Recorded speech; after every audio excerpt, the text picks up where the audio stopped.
Disclaimer: the following Boundless Pub Trap episode contains strong opinions that some listeners may and will find offensive. If you cannot accept or respect others with a differing opinion from yours, then fuck off. Rolling sound.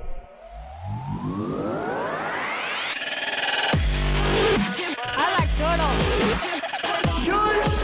Oh, righty. Let me see your war face. Now, y'all ain't planning on fucking these chickens, are you? Picture it. Sicily, 1920. Aren't we fucking funny? Streaming from the Midwest, right in the middle of the U.S. From Omaha, Nebraska, you're listening to the Boundless Pod Trap, your entertainment podcast where we touch on all topics, from the crazy and absurd to the sacred and profane, and even the useless and unnecessary.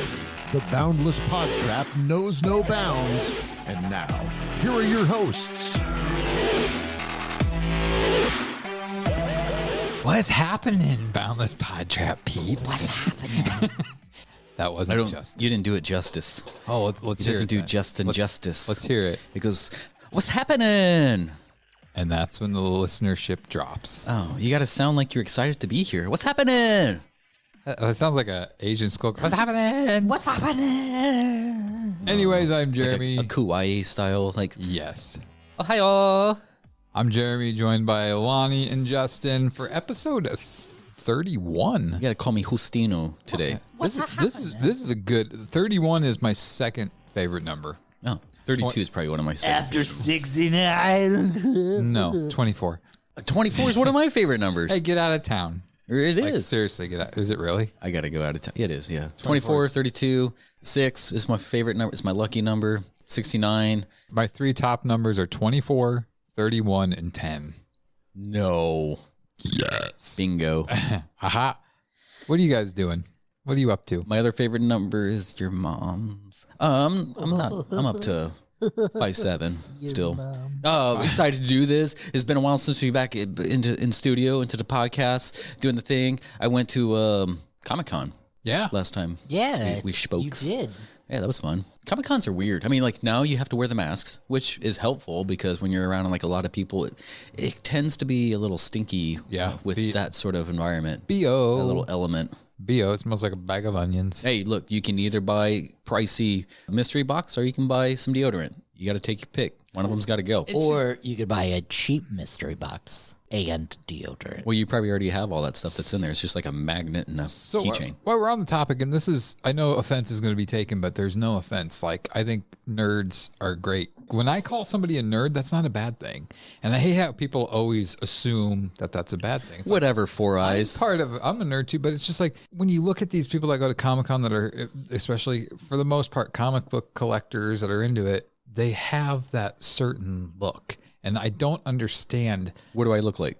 Well, you used to be. I would say you look like actually like you guys, a little penis. you guys know what I'm talking about, though. Like they're usually heavy set. Yeah. They look like they haven't showered in a while. Have Greasy. acne. Yeah. Why are you looking at me when you're describing this? Because I have to like figure you're if I going can get through a checklist. See, burns on the top of their foot. Dorito stains on his shirt. those aren't Doritos. Those are fucking sun chips, bro. But it's just like no. You in the 'cause sun, man. If I do go to a comic Stain you up. I go to a comic book shop and there's always like 3 or 4 of those physical featured people there. And it's like, is that just engraved in you? Like you have to like comic books if you have that kind of. Then there's those ones who like That's are not kind true of. because I fit all those categories and I kind of only like comic books.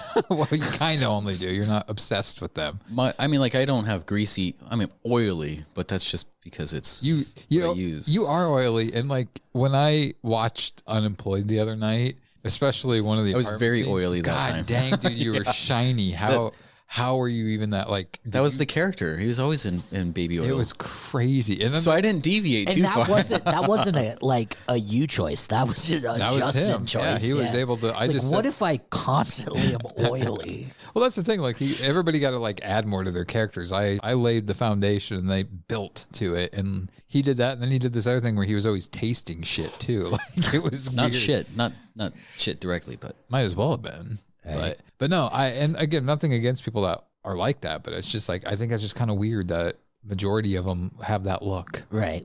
By the way, you can't see our studio environment tonight, but I am literally in the dark in the corner by myself. You are. We forgot to bring the lamp in for you. So my side of the studio doesn't have a lamp. They're like, let's turn on the mood light, which means let's put Lonnie in the corner in the dark. Don't do that because I could fall asleep. For 5 cents a day, you can also put Lonnie in the corner in the dark. Yeah. Speaking of in the dark, and kind of switching gears to a little bit more serious of a topic, which means it's not going to be. No, this is actually a serious moment for a second. We got I'm going to. So Shannon Spurl, aka Daphne from TNA and WCW, and it's not been 100% confirmed, but it's looking like took her own life last night. Yeah. So that's freaking crazy because I literally, not even 2 weeks ago, she used to be like my huge crush in wrestling. Yeah, absolutely. Yeah. And I was like, I haven't looked her up in a while. And I looked her up and I actually sent her a friend request on Facebook. Well, sorry, buddy. You're not going to get it approved. I was looking at her more for like a movie type thing, but that's freaking crazy. She is kind of like the original, like, AJ Lee style. The goth queen. Yeah. So wow, just one of those, a quick deviation, and we'll get back to the comedy and we'll get back to the fun for sure. But just one of those with September being Suicide Awareness Month, fucking check on your friends you haven't checked on in a while. Check on your family you haven't checked on in a while. Make sure they're not struggling. Make sure if they are struggling, throw them a line, say you're here. With COVID not being able to see as many people as you'd like to. A phone call doesn't hurt. A text message doesn't hurt. Hey, fucker, check your mail doesn't hurt, What if you don't like them? I mean, I send people I don't like messages all the time. God dang. Sorry. You can never be serious for a moment. No, but I mean, like, it's serious, but it's not serious. I mean, that is serious shit. That was not serious what you said. I mean, I have family members who are so yeah, like no information's released. Yeah, her family's being real private, which is completely understandable. A lot of the reports are just coming out. Being a wrestling fan like we all are, it's tragic. Anyone losing their life is tragic. How old was she? Let's see. She was born in 75, so 25, 46. Yeah. Yeah, not that old is at all. Crazy. I didn't hear that. She was born 3 days ahead of me. 10 years before me. So she's about 30 or 46. It baffles me. And, it's obviously something in your head, but like, I just don't, how bad does somebody's life has to be for that to be the best solution? Yeah. And when it's the only solution. But sometimes I don't know if people have even control over what they're doing. Maybe like things are just so bad in their head that, I mean, like some kind of force is being in the wrestling. I mean, people take quite a bit of bumps and stuff. I mean, there can be a chemical imbalance. It can be the stress or something, especially being like a female performer. Like you get a little bit more pressure and probably hate. Right. Yeah. And being like, you got to think some of her character had to come from her own personality and her own, and, being a dark character, some of that darkness has to come from internally, and that's a lot to struggle with as well. So It's just one of those, to her good friends and her family and her fans and people who support her. It's rough. It's going to be rough. But, if you know someone who struggles, this is the... Do we have the suicide hotline phone number? Just in case. I know we talked about that one time before. We put it out there. Because, I mean, odds are, like you said, Lonnie, you definitely need to reach out to somebody. Even if you just even suspect that they might be depressed, reach out to them. Because I think a lot of times, that's all people really need to hear is one person. Yeah. So many people aren't.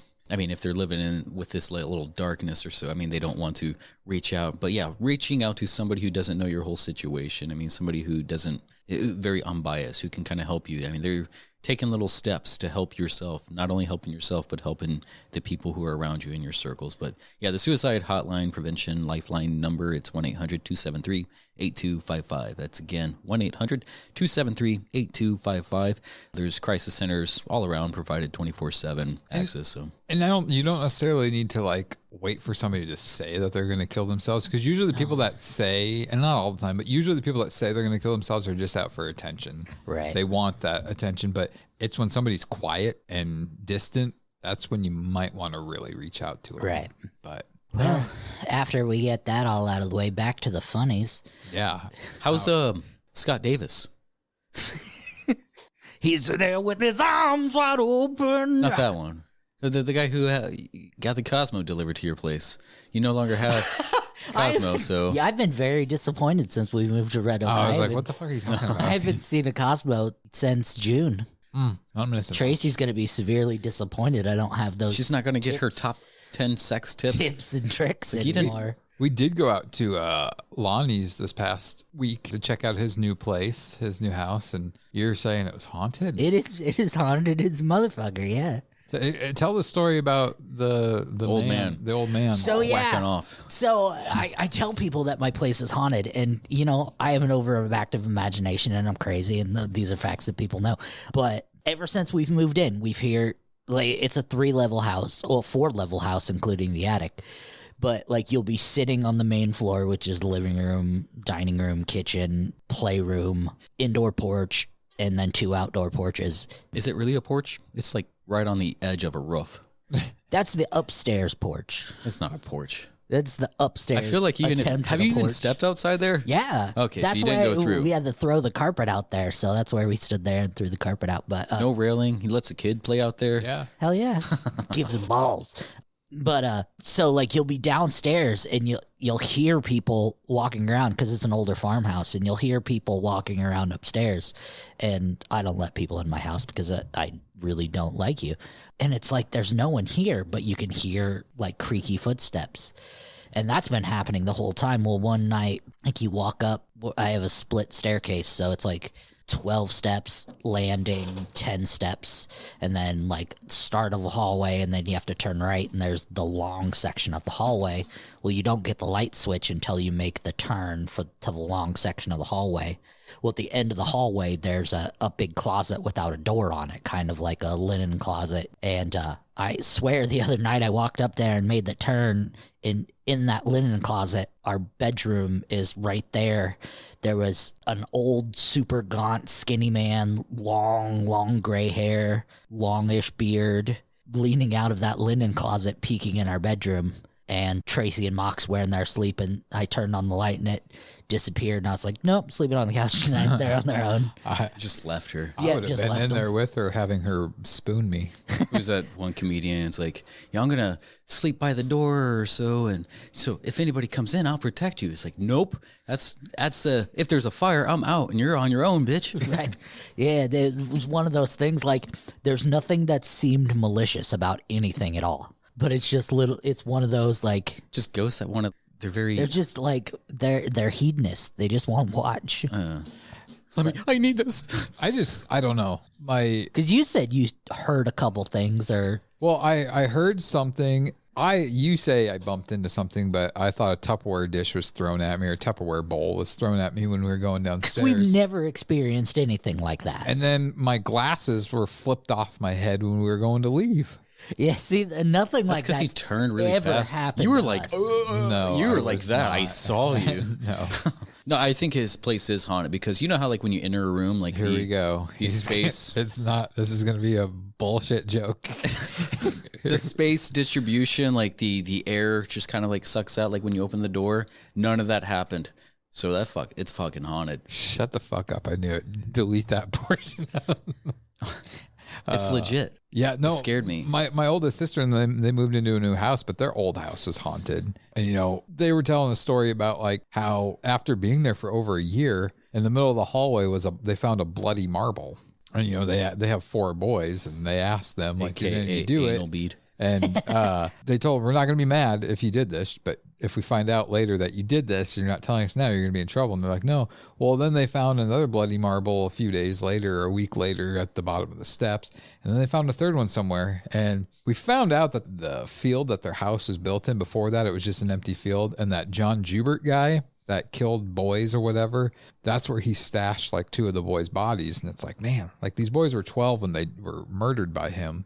And it's like, well, that kind of makes sense with marbles. Kids like to play, and You're connecting too many strings. Well, here. no, they would tell so many different things that happened there. And I watched their house once when they were all on vacation, and You know, there were footsteps upstairs, the doors slamming upstairs, the 2 dogs, and both dogs in the landing of the entryway. You know, you walk in the front door and then there's a spiral step that went up the stairs. Both dogs like to lay on the tile there, and I'm watching TV, and at the same time, both dogs jumped up and they looked up the steps, and their eyes are following down. And that was the one time where I was ready to jump over the couch, run out their back door if I saw somebody.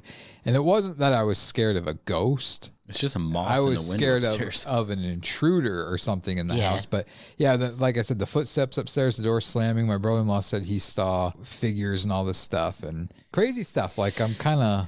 Yeah, I believe in all that stuff. Right. But And it's not like I said, nothing's malicious. Like little stuff will be moved. Like I know I put something here and now it's over there. Just and it's like with you. I have a 1.5-year-old child, so it's completely understandable that he could have picked this up and moved it over there. But like, how can he take something from the middle of a table that's taller than he is and move it into the kitchen on top of a kitchen counter? Like it's just annoying little things. They're gonna start pulling their weight around and like taking care of things. You got new roommates. You're gonna see Moxie like like flying and stuff. They're just like, change his diaper for me, would you? Yeah. Like he's not old enough to talk now, but is he talking?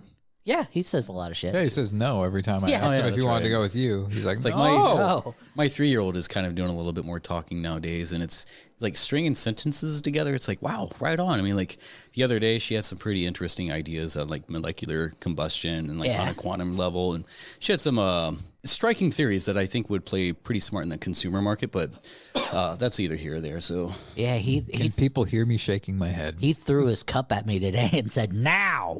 So yeah, that's about where we're at. Now it's probably not coming back. All right, so we've got some fun topics tonight. I haven't told the boys my topic, but we've got Justin. Or Lonnie. I'm sorry, this is your topic. Well, which one should we start with? Let's do Lonnie. I would say mine's completely irrelevant. So So is mine. topic when he put this on us the other day, well, I guess when he said that this is what he was going to do, is going to be like right on. But shit just flip-flop. What? Fucking flip-flop. A week ago.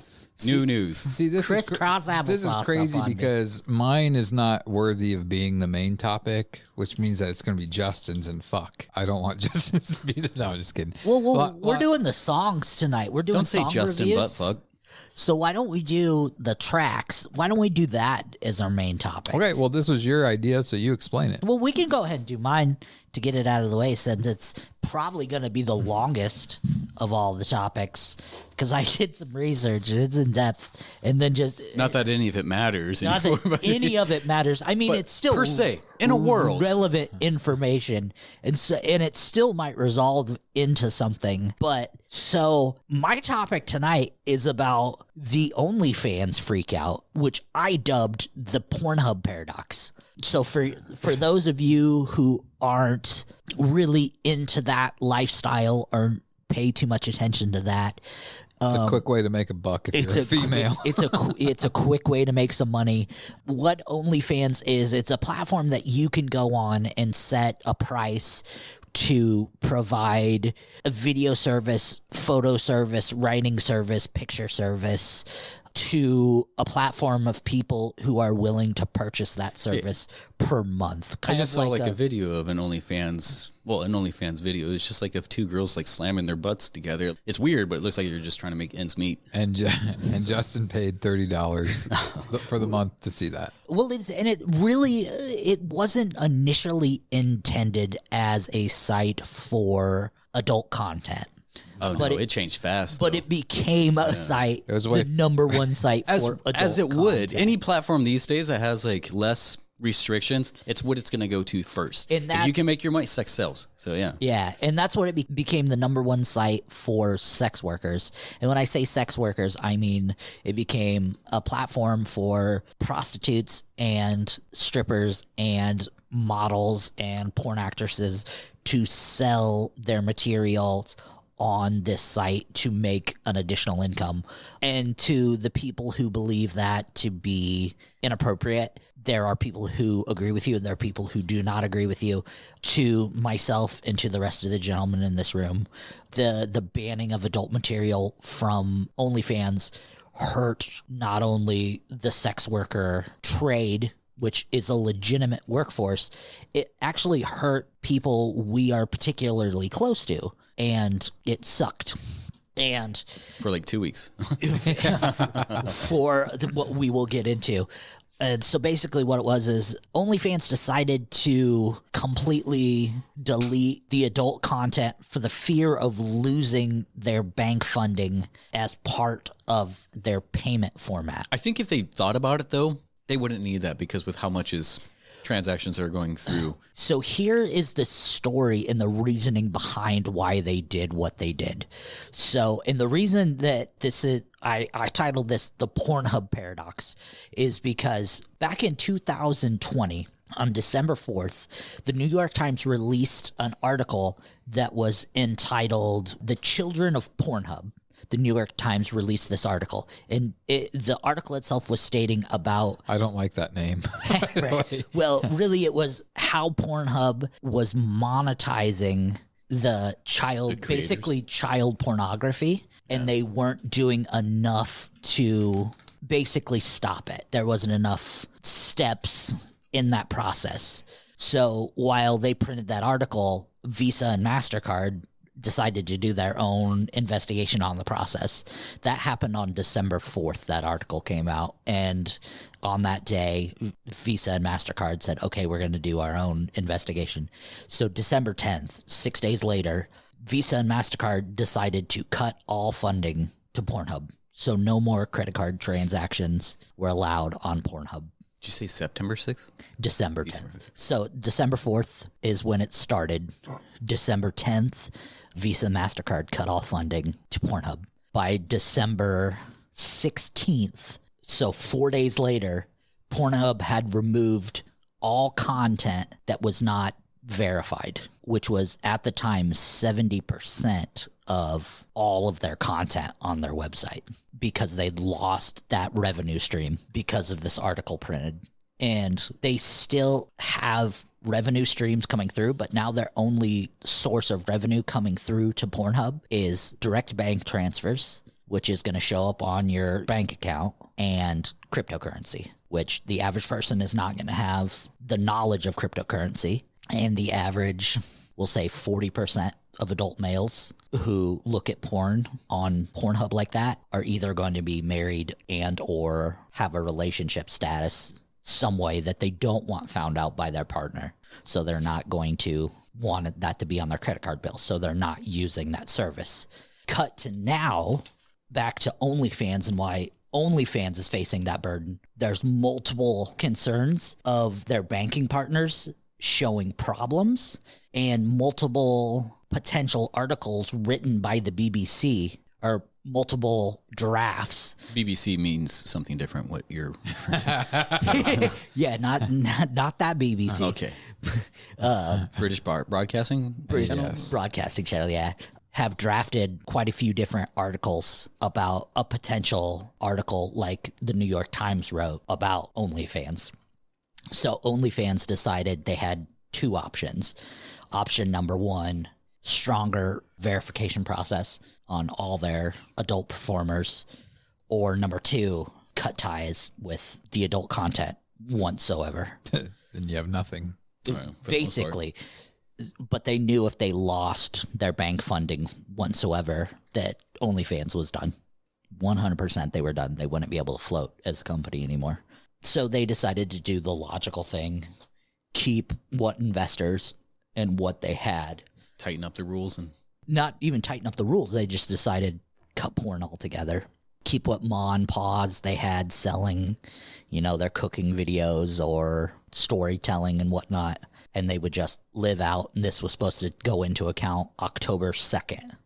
Well, some people make a lot of money doing some weird stuff. Right. Like on YouTube, there's a video or a channel of like this dude just farting and everything. Right. Yeah. And I'm like, you got this on like OnlyFans, and yeah, you're making people pay for you to listen to hear you fart. But they pay get a lot of, they get a lot of hundreds of thousands of subscribers a month. Yeah. But, people in America and people all over the world, we can't fight to, have safe drinking water or to do anything healthy, but we'll fight for our porn we want to pay money for. And we decided that we were going to convince OnlyFans to let us keep our pay porn. So we've spoken and we've convinced OnlyFans to take option number 1. So OnlyFans have decided to just have stronger verification process, increase the modification process, hope the article isn't that bad, that it's not as bad as the New York Times article, and that the providers decide just not to cut their funding. So it's still a potential fear that OnlyFans has that they could lose their funding.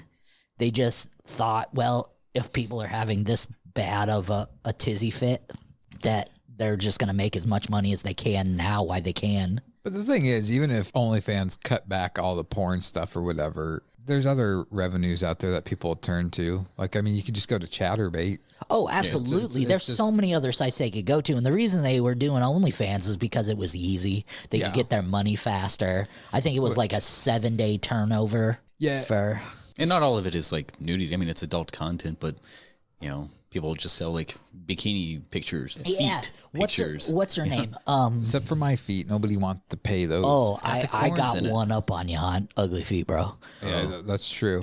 Your feet are much more interesting now. He's got a foot and a thigh up on you. Yeah, I got a foot, 2 feet and a thigh up on you. Who was it? It was, what's her name? Some Hollywood actress went on OnlyFans and was like, I've got hot pictures for you guys, and made like $1 million her first month and was just posting bikini pictures, and like the actual sex workers were furious. See, and Daphne or Delphine? Whatever. No, Not that one. she actually got naked after a while. Barely. She's on there sucking dick. I haven't. Then you haven't lived, my friend. I haven't paid for anything. I'm sorry. I haven't supported. I haven't either. I'm just a better local- Googler than you.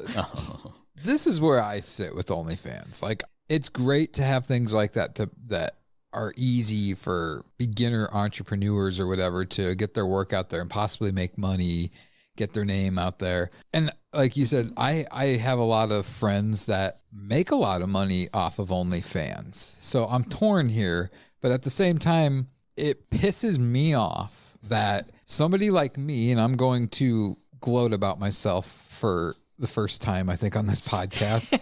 Not let us do it for But you. like, I am a creative person. I will swing for the motherfucking fences with any project I do. I swing for both sides.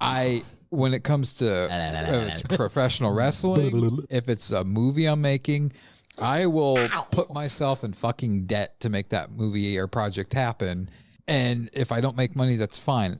In the end, I would like to make money so I can put it into the next project that I'm doing. Or at least break even on what we've done. I've been making movies for over 15 years now. I've been trying to do this and cut my teeth into it. I'm still cutting my teeth into it. I can't make fucking money off of anything I'm doing. That's because you don't pander. But and you work for quality, and most people don't care. Yeah, but that's the thing. It pisses me off then, like, people that have talent like me that can't get money that they would use to put into their next project and not pocket it to go buy a fucking BMW or anything like that. Then you have these girls that I've paid $5 to see some buckets of that yuck. literally show a little side boob and get paid. You don't have to be good looking at all. And the quality of you fucking wake up in the morning and you are topless, but you have your bed sheet covering right where your nipples at, and guys will pay fucking these girls will make hundreds of bucks off of there's no quality, no creativity, nothing in it, and they make all this money. So it's like, yes, part of me was happy when I heard this thing about OnlyFans.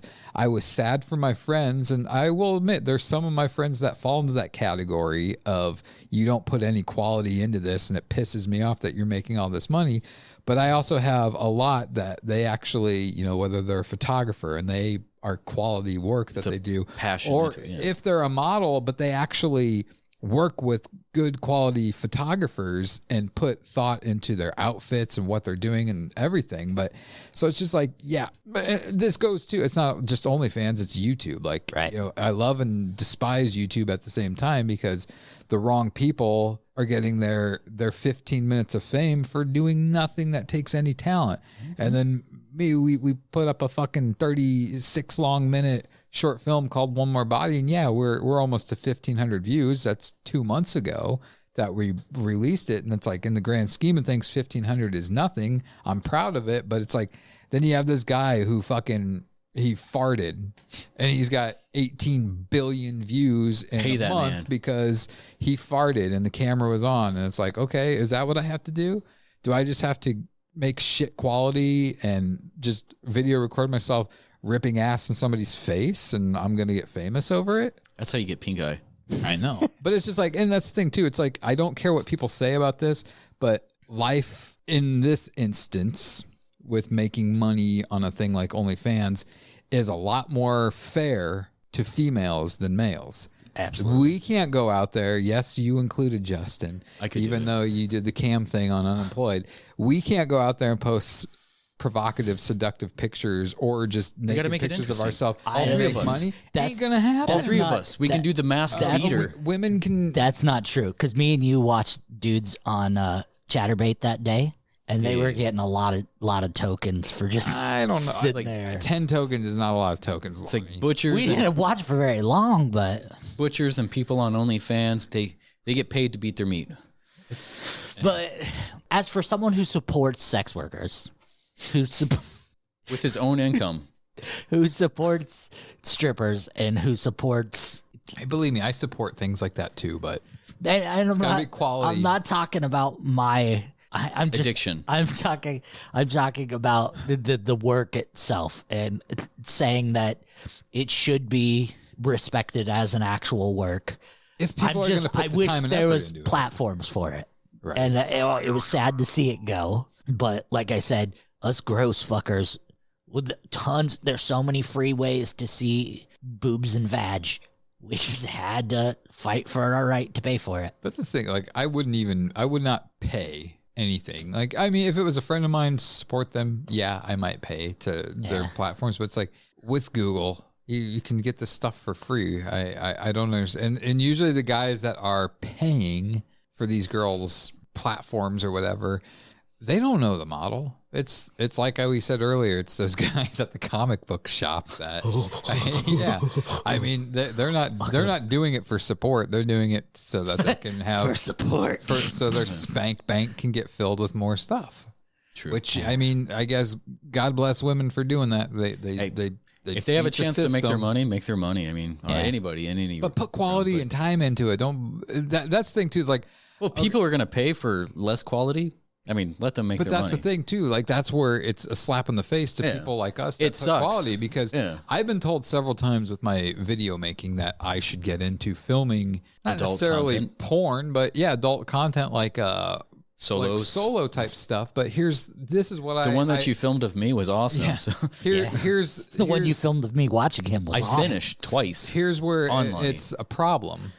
These girls are not going to pay me the price. And obviously I'm not going to charge like thousands of dollars like you should when you make a video. Like, even if I was charging $100, $200 to do a 60-second to 90-second, maybe even like 3-minute long video for the girl, that's going to be professional quality that I'm going to be putting hours into, and then she's going to go out and she's going to make all this money off it. These girls they've realized, like, why would I even waste $200, even though that's very minimal? It's cheap up That's front. cheap for You get what your- they're going to your- make. Your But payback in a day. they're going to make the same amount, whether it's a professionally shot and edited video or if it's from her fucking flip phone from 2006 and it's all blurry and shaky of her holding the camera down, shooting up her snatch. She's going to make the same amount of money. So that's Call where, it a snatch? Yeah, I did, just because I didn't want to call it anything Or a else. box? But Snatching it's around just that's the thing. They're not gonna pay. They'll pay photographers because that's a little bit harder to try to get a good picture of yourself, but video, It's not. the pervs are gonna pay the same amount regardless of the quality of it. So it's not gonna help me out any if I were to start filming stuff like that. But anyways, You feel better? I don't. I don't. It's Yeah, just- it does just- kind of suck because just it's irritating. more saturated with all this like sex content, but like the stuff that's actually, well, I mean, some of it is artful, some of it's just putting out there. As guys' brains is like, we normally don't care. We want to see something naked. It's like, ooh, you know, I want to see more, you know. But it's like people who are, especially these have more personal relationships as well, because you have followers, and then for certain guys who are otherwise called simps, like they feel like it's a relationship, although the person, the performer is doing this with everybody. It's like you're feeding into that. You have like this one track mind, and same thing with strippers. Yeah. And like if they're going to she talks to everybody. If they're going to make their money, let them make their money. But it does suck because stuff like that gets oversaturated, and stuff that like what you're trying to do gets pushed aside. It's like, oh, well, we don't need that. Exactly. I can watch a 36-minute short film or beat off in 2 minutes and go about my day giving them the money. What's the other minute 47 for?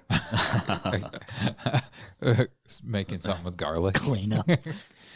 Yeah, it's no, a shame. that's exactly it is, and it's that's why it goes back to I think our first episode where we talked about like technology and social media. I don't necessarily think is a good thing for this world. Like yes, again, these platforms make it easier for people to get noticed without having to go through the proper platforms to do so. But I'd say like maybe the culture's changed entirely. That's the thing. Right. I think discipline is far superior to anything. You can do something half-ass easy, throw it out there, and it's like if you're of a certain class or a certain, like beauty, class or whatever, you're going to get the praise for regardless. Mm-hmm. But if you're trying hard to work from ground zero, then you'll be pushed. It's just, I don't know. Like, I guess I'm just kind of bitter with things because I feel like I've worked really hard in the last 15 plus years. And if you notice on our board back here, I had 4 film festivals that I entered One More Body into, and we're down to 2 because the past 2 days were the deadlines for 2 film festivals that I entered into, and it got declined in both of them. And it's just like, I expected no reasons, nothing. Like they don't give you any feedback because they should, because a bunch of one submissions. of them I paid an entry fee, and it's like basically it was just me like, here you go, here's money.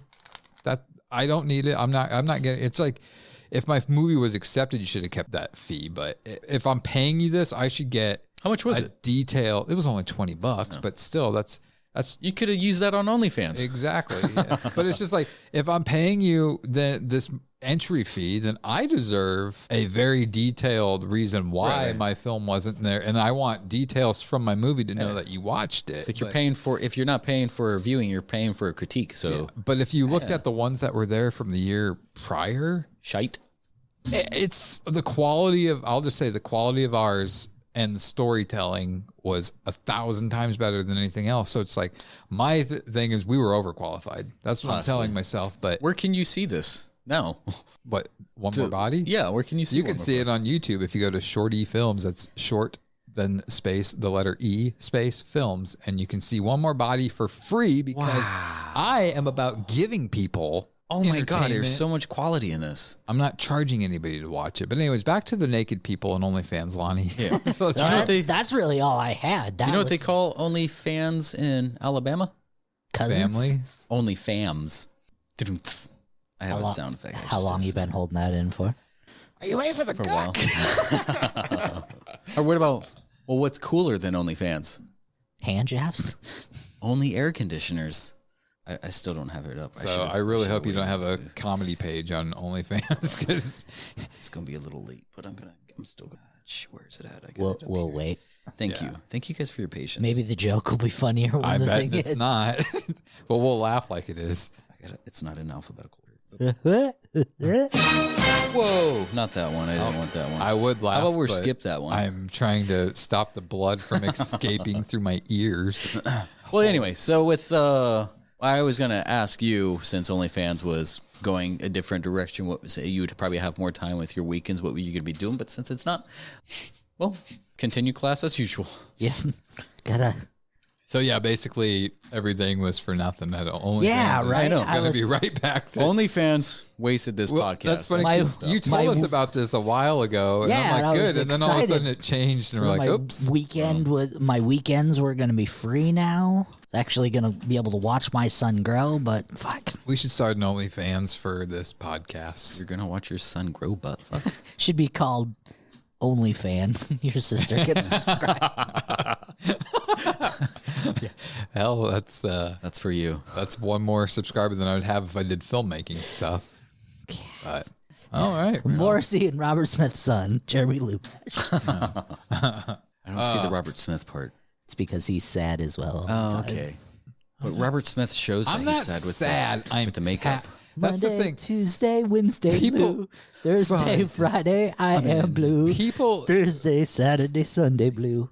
I am blue. People Sad mistake blue. my passion for sadness. No. I'm just very passionate about things, and I get irritated when You're violently I passionate, see though. other people. We mistake your pessimism for passion. Yeah, it's just annoying because, and we know a lot of people, Justin, that have gotten onto other things where they're able to do what they love to do, and it's like part of us are like, Really? why? That person? I mean, Yeah. I can name like 40 people off the top of my head, but anyways. Oh, I And don't. I'm happy for people. Like Yeah. if they can do what they want to do, that's great and stuff. And I mean, it's just Get your money. That's the main thing. Get your money. If that's, because the culture is changing. It sucks that we do have to change with it because it's not the strong that survive. It's the people who adapt.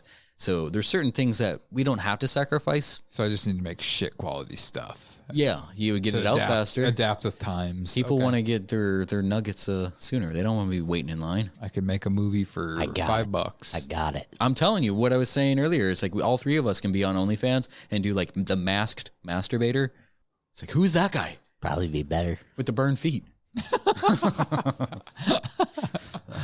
Yeah, You got what, Lonnie?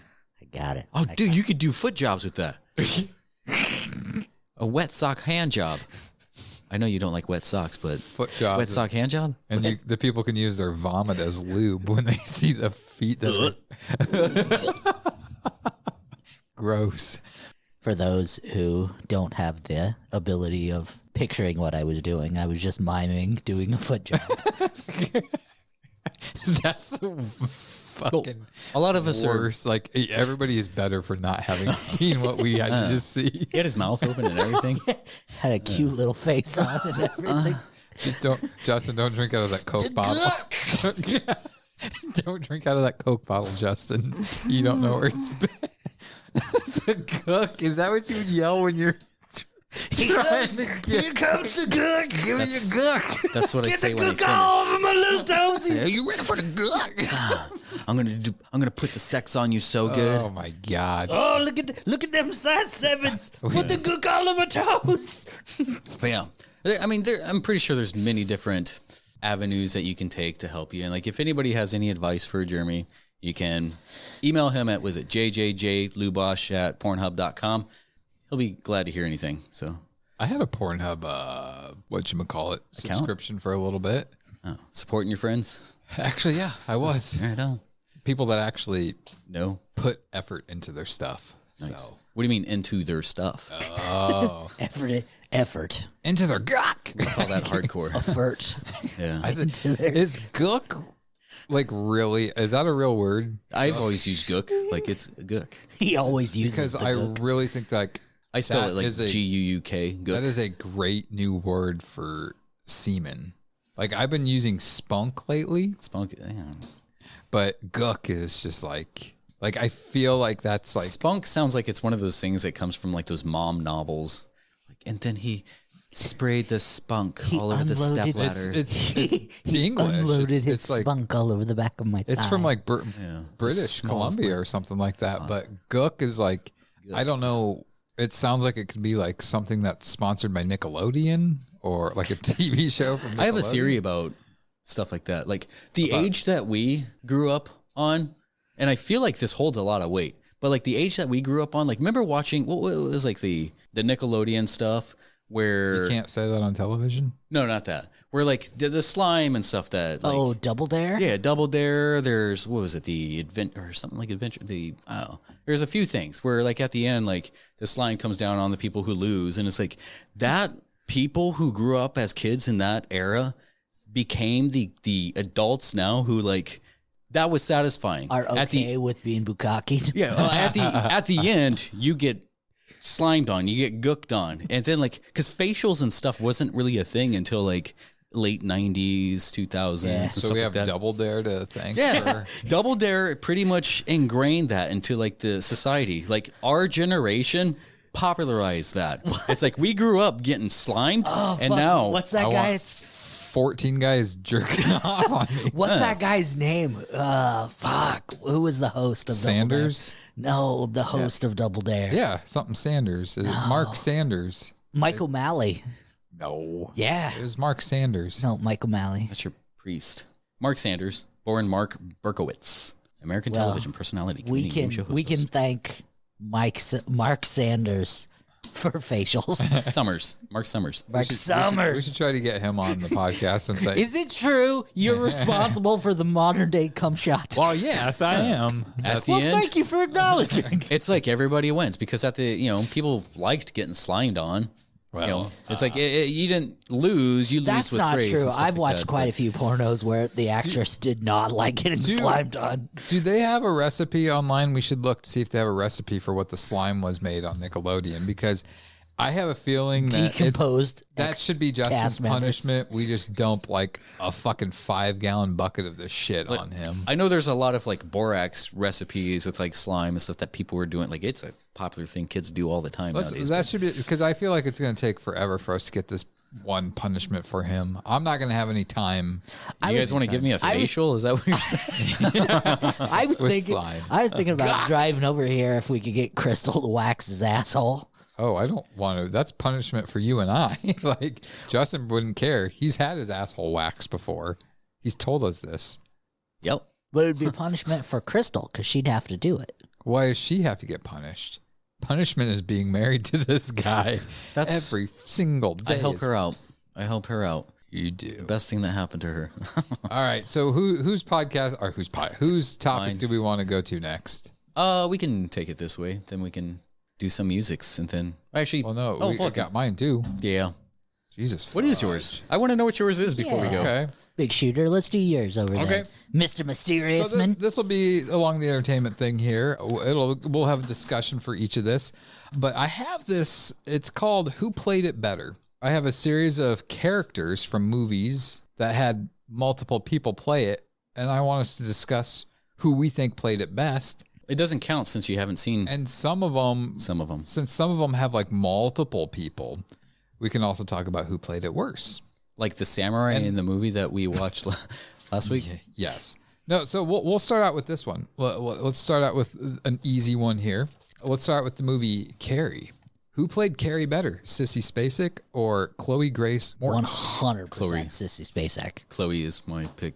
You are insane. Sissy was definitely. I mean, to me, I thought both movies were great, but Chloe has more depth, and then it helps that she had more something to go. depth than what? Then she had something to go off of. So have you even seen the original Carrie? yeah. And then you're saying Chloe was better than and Alyssa Milano Sissy. was pretty good at it too. I mean, Sissy. Sequels don't count. Remakes are okay. The thing is with Chloe, she was super attractive.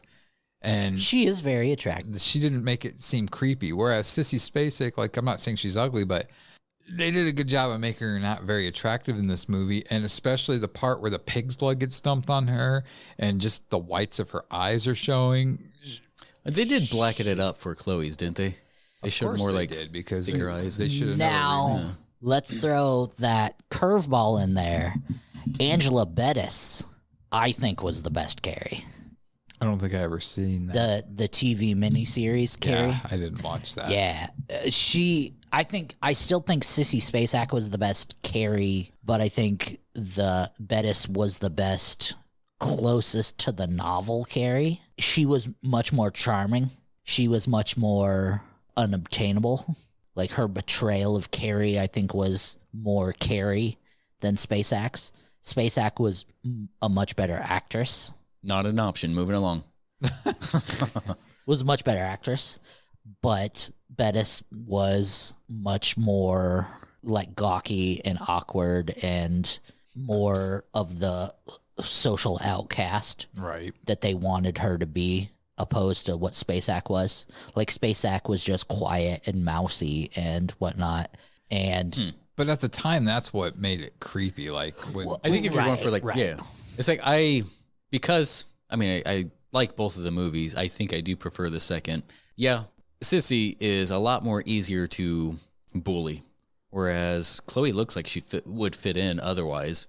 right. But I think I just preferred Chloe's performance. But if you're going for Well, that's what I was going for. It's just performance. I mean, I guess just trying to think back as far as like the mannerisms that both of them had. I mean, it was kind of a shot for shot movie, so I guess it's an easy to line it up. But I'm gonna stick with Chloe. I'm gonna be the. Of course you are. I gotta go with Angela Bettis. Is my. She wasn't an option, but you're asking the best Carrie, and I'm telling you it was Angela Bettis. But it's what I have on paper. Okay, because there's some of these where I don't put a lot of them. Boys don't fight. They were good.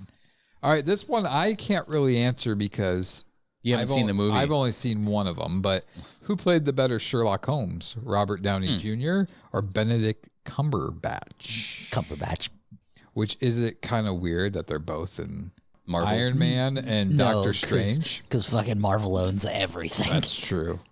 Disney, No, Disney owns everything. I like Cumberbatch as an actor in general. Not that RDJ isn't great. Except for I think I Doctor prefer Strange is, I think, the most boring. Hell, I mean, character. Doctor Strange as a character. It's got more depth to it himself. than a lot of people. I think you'd have to give it a chance. I have got a chance. I did give it a chance. Cumberbatch is just, I think, as Sherlock is great. But just that series itself is so well written. I think he's easier to believe. Cumberbatch is. Again, I just prefer Downey Jr. So you're both going with Robert Downey Jr.? Yeah, I prefer him. See, that's the one I'd have to go with because that's the only one I've seen. And the thing with the Sherlock, it's a BBC show, so it's an English show. So it's another series, but each of the episodes are like an hour and a half long. So they're all like movies, but they're like 3-episode series. So there's quite a bit of content to take in, but I prefer the Cumberbatch. I'm a Cumberbatch. This one, I pretty much know what Justin's going to say, and you'll have to help me with the pronunciation of her name. But Wonder Woman, Linda Carter or Gal Gadot? Gadot. Gal Gadot. I've seen neither. You haven't.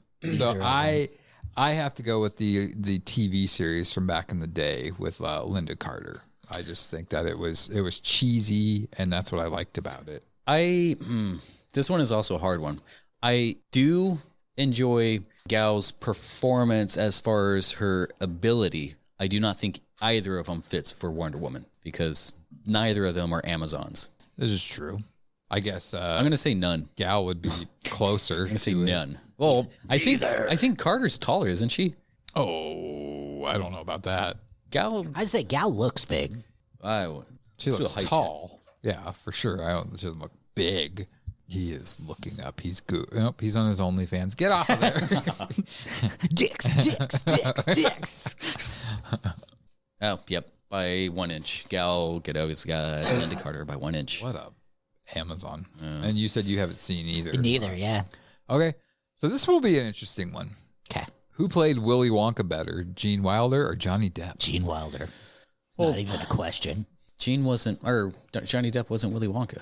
He was Charlie and Chocolate, but it was the same fucking character. It was the little boy growing up. Who played Willy Wonka better? Well, Gene Wilder played Willy Wonka. He was the only one who played Willy Wonka. But it's the So same. did Johnny Depp. Johnny Depp played Charlie. Willy Wonka. He played Johnny Charlie. Depp did not play Charlie. Johnny Depp played Willy Wonka. I always got to correct you on this. They just changed the name of the movie. The movie's different, but we're talking about the character of Willy Wonka. I gotta look this up. Also, I wanted to correct him on that Vic Madison one from the movie thing. It was Vic Madison who got flipped over that rail. Oh, I sent you the video. Yeah, I had to correct. Thinking our listeners remember that. Yeah, they got to go back.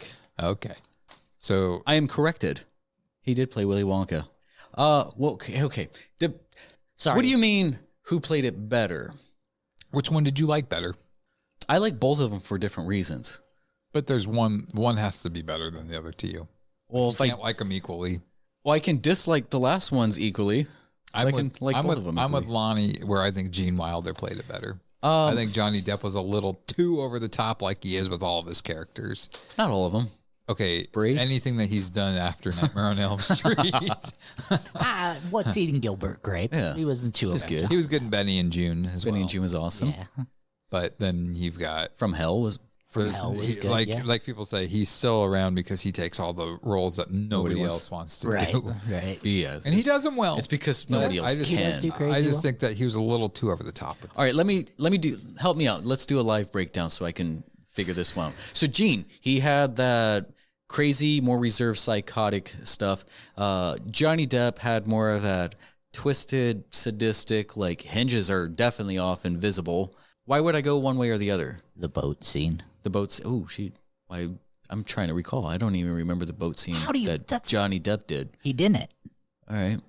So then I can't compare it because they both have to do the boat scene to. Well, and that's the thing is that was such a pivotal moment in the original movie is how Gene Wilder killed the boat scene. You do realize like there's no like repercussions with what your answer is. Yeah. So, I mean, No, this is serious. We need to have this. This isn't a contest. It's not a game. It's not a game. If this is what we judged your movie knowledge off, yeah. Okay. All right.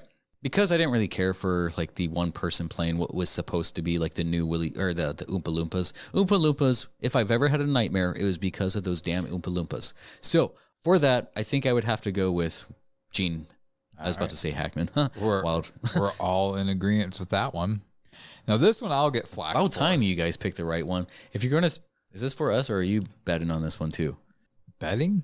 Yeah. There's no money involved. This is for fun. I'm paying myself. Money's in the pot. You got to pay all your Pesos. people on OnlyFans that you support every month. All right, who played? And I left one out because I didn't think it was good. But Spider-Man, Tobey Maguire or Tom Holland? I 100% say Tobey Maguire. I love those original first three. Tom Holland is not Spider-Man. I'll say that up front. Like Tom Holland is not the nerdy, geeky, like, timid, like, Tobey Maguire definitely has that uncomfortableness as a Peter Parker. Wait, who played Spider-Man better or who played Peter Parker better? Both. I prefer Tom Holland's Peter ability. I prefer Peter Tom Parker. Holland's Spider-Man. Tom Holland's. Peter Parker is Tobey Maguire. Tobey Maguire is Peter Parker. I can agree with that. I can agree. I just get a lot of flack from people because I have always said that out of all the live action Spider-Man movies, I prefer the first three. And I liked part 3 with Venom, even though I didn't care how they brought Venom into it. But I thought they were great movies. And people are like, you're a fucking idiot. It's like, well, okay, sorry. But all right, here, I get thrown under the bus here again. I prefer Andrew Garfield's Peter Parker. And I prefer Tom Holland's Spider-Man. I think both Tom Holland and Andrew Garfield had way too much charisma to play Peter Parker. Andrew Garfield's Spider-Man movies were shit. Man, that was just a guy in a suit for the most part. But I mean, I enjoyed his performance of it. I like to separate that from canon, from Spider-Man. Don't get me wrong, I love Sam Raimi. He's one of my favorite directors. Mixing two of my favorite mediums together, comic movies and horror director, there was just so much overlap that didn't work for me when it came to the Sam Raimi Spider-Mans. Some of them were beautiful, but they didn't click for me. I like Andrew Garfield's development as Peter Parker. Like, he might not have been as nerdy as he needed to be, but his development as Peter Parker, I think, clicked all the boxes. Sally Fields as Aunt May and stuff like that. I thought that was poor casting. Like, she didn't fit that role at all. Yeah, well, we're not talking about that. We're just talking about. Well, that's why I'm not including this other Spider-Man, because those movies don't exist in my mind. Well, yeah. These are Jeremy picks. Now, this next one, I'm not even going to answer because you know my answer, and I shouldn't have even put it on here. But Gunnar Hansen. No. Pennywise, Tim Curry, or Bill Skarsgård? Pass. Yeah. I got to go with, I mean, I loved Tim Curry, but I'm going to go with the CGI one. The one that's more closer to the actual story. I'm going to go with the one that's CGI and shut the fuck up. Next. All right. James Bond, Pierce Brosnan, Daniel Craig, or Sean Connery. Those are the only three I'm putting in this one. I've never seen any of the new ones are I don't really see him as Daniel Craig as a take a drink. Oh, that was the other podcast. I don't really see him as like a James Bond. I honestly... Is Daniel Craig the ripped one? Yeah. The, like, small... The one with the shoulders. When somebody says James Bond, the reason this is my answer is because this is always the guy I go to. Sean Connery. No, Pierce Brosnan. Drop your panties. Because I always think of Nintendo 64 Oh, yeah, GoldenEye. Okay, yeah. If you're going to sell me on GoldenEye, Yeah, that was the best. But that's not what I'm selling it on, but that's who I picture all the time. And I'm like, he is Pierce's James Bond to me. And Sean Connery would be second place. But there's been a lot of people that played James Bond, but these are the top 3, I think. Did you pick who yours was? Strictly because of GoldenEye, I will go with Pierce Brosnan. Okay, yeah, and because my Talisa Soto was a Bond girl and Pierce Brosnan's. So got to do that one. All right, so we got 3 left to go, and then a bonus one. Who played the Hulk better? Lou Ferrigno, Eric Bana, Edward Norton, or Mark Ruffalo? I'd say my favorite one was Edward Norton. Really? Yeah. He's my least favorite. He was my favorite one. As far as a Hulk, I didn't really care for his. He Hulk. was the best Bruce Banner. He was a really good Bruce Banner. He was the best Bruce Banner. Anyone could be a good Hulk. It's fucking CGI. So that you got to judge on who was the best Bruce Banner. Eric Bana had the worst. If that's the case, then we're taking Lou Ferrigno out because he just specifically played the Hulk. Okay. The Hulk, If you wanted to go just the Hulk, Eric Bana, get that out of here. That was a piece of crap. So where are we saying just the Hulk or just the? Let's do. So 2 of them are CGI. One of them is, So I guess it's just down to Edward Norton and Mark Ruffalo. Because as to their portrayal of both. And I'm going to go with Mark in this one. Me too. Well, if we're doing the portrayal of both, Mark Ruffalo was better both of them. Yeah. But as for the best Bruce Banner, Norton was by far the best Banner, but Ruffalo was the best Hulk. So these next 2 is going to be 2 questions. We're going to start with who played it best and who played it worst. Now, I know for this next one, we're probably all in agreement on who the worst is, but we're going to go with who played Joker best. Joaquin Phoenix, Heath Ledger, Jared Leto, Jack Nicholson, or Cesar Romero. For sure, Jared Leto. That's hard. Nicholson? It's, my God, yeah. Can you throw Hamill in there? Oh. No, because he was just voice.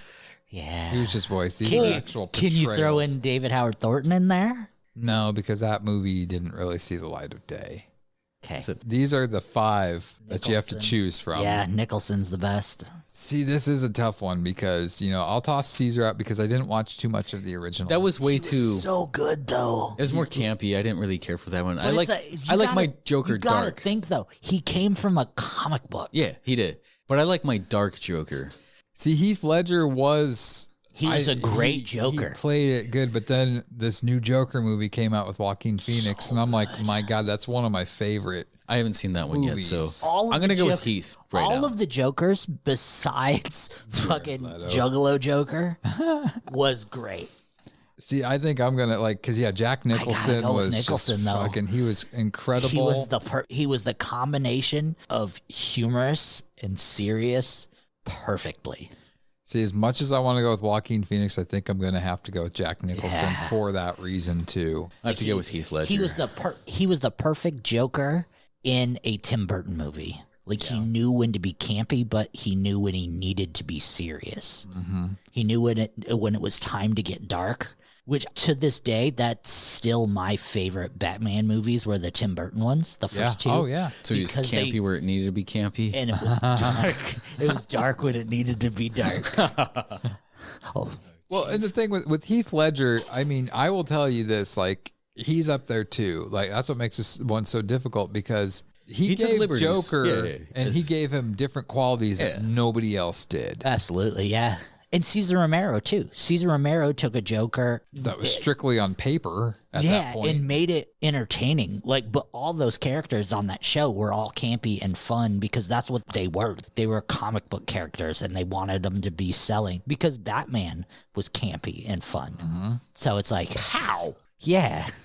And then each accompanying Joker from there was tweaked in its own little way. Yeah.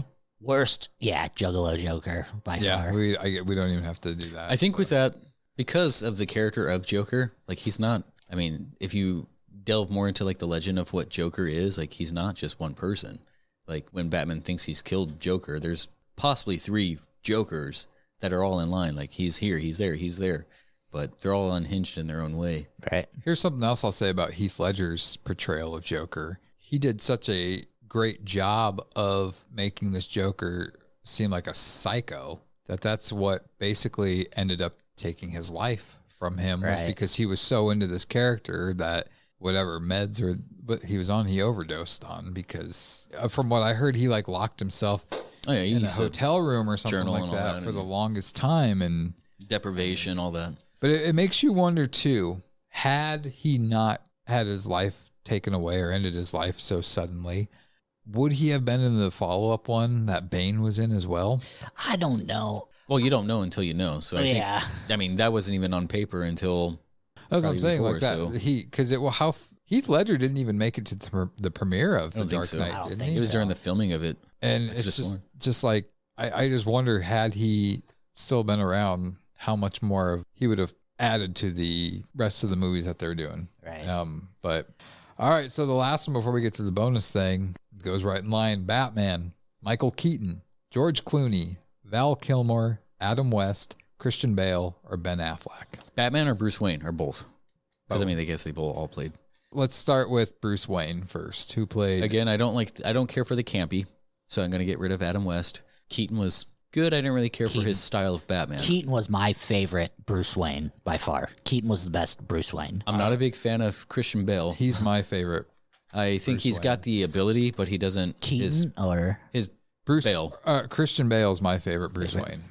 I haven't seen what's his name, the Twilight dude. I haven't seen his portrayal, but it looks amazing. Who? Robert Pattinson. Yeah, Pattinson. Oh, looks so good. I haven't seen that, but I think I want to pick that one. Otherwise, I would pick Robert Pattinson 100% for Batman.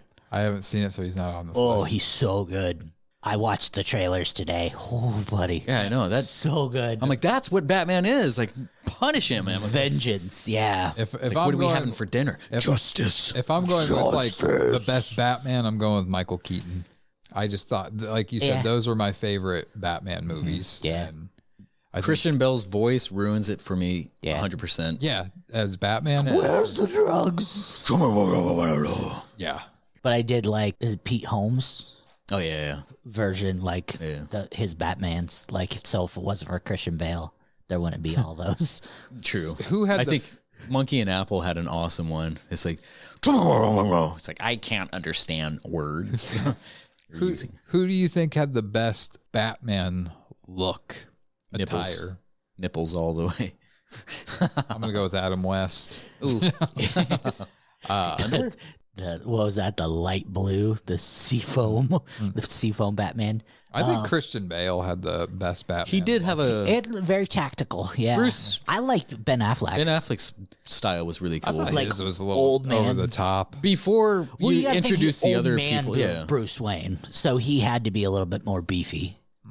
Oh, I thought you guys had more there. You're both. And again, since I haven't seen Pattinson's portrayal, the full style, whatever, it might even take the cake too. But I'm just going to reserve. Okay, so we're gonna go on to the bonus thing, and before I do that, I'm gonna ask: have you guys seen all the Vacation movies? The original Vacation, European Vacation, Christmas Vacation, Vegas Vacation. I'm pretty sure I have. European. I'm just not familiar with everything. Ones. Don't talk when I'm talking. I will smack you in the mouth. you. So I was gonna have us rate the Chevy Chase, Audrey and Rusty.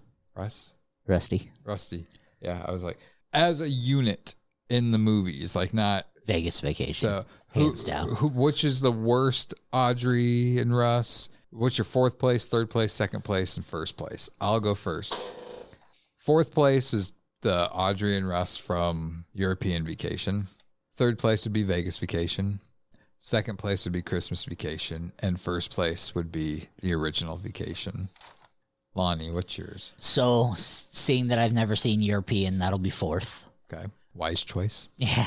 Third would be Christmas for worst. Second would be Vacation. And first for me is Vegas.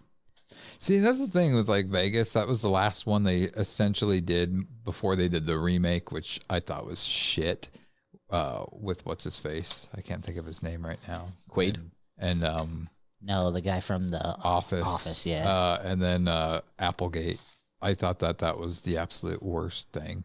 But it's crazy because the first two are very raunchy. and even had nudity in it. Christmas Vacation was, we toned it down a little bit. We showed some side boob.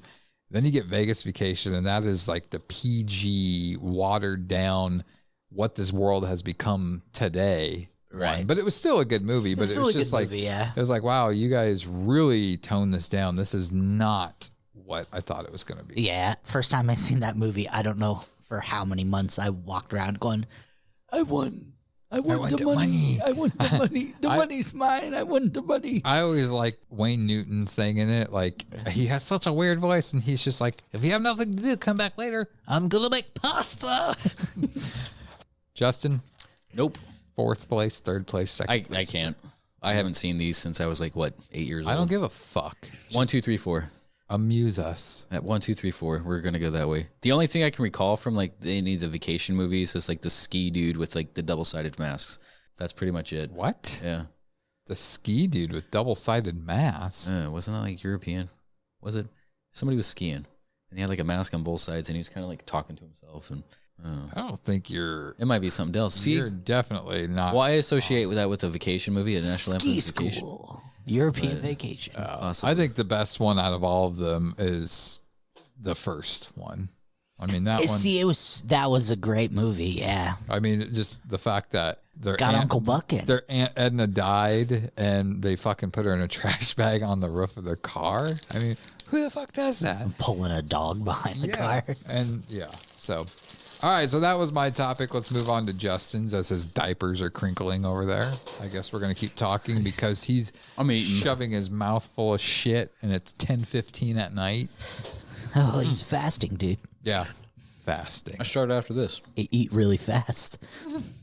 Well, what I wanted to do was, finish a sentence? Yeah, I kind of want to do that first, too. Okay, he's not eating pussy, ladies and gentlemen. Because it doesn't sound like... I wanted to peel back the zipper and show you guys how the sausage is made. Or wait, yeah, something like that. That's a lot of hair.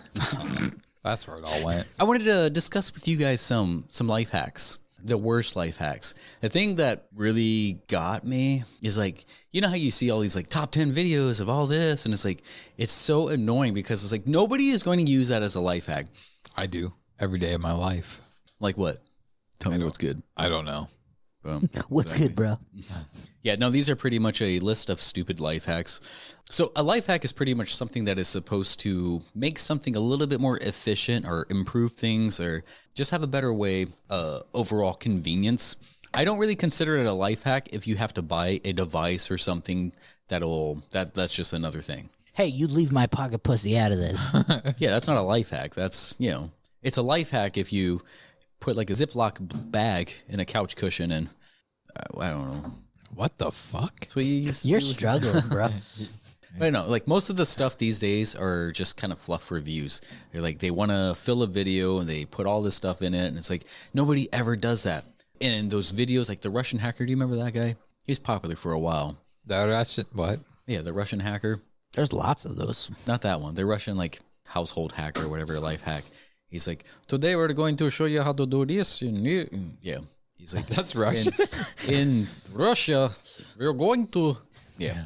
But yeah, he had like all these videos where it's like 5 things that you're doing wrong or, things that you've been doing wrong this whole time. It's like, no, that's common sense. I think that's how everybody does it.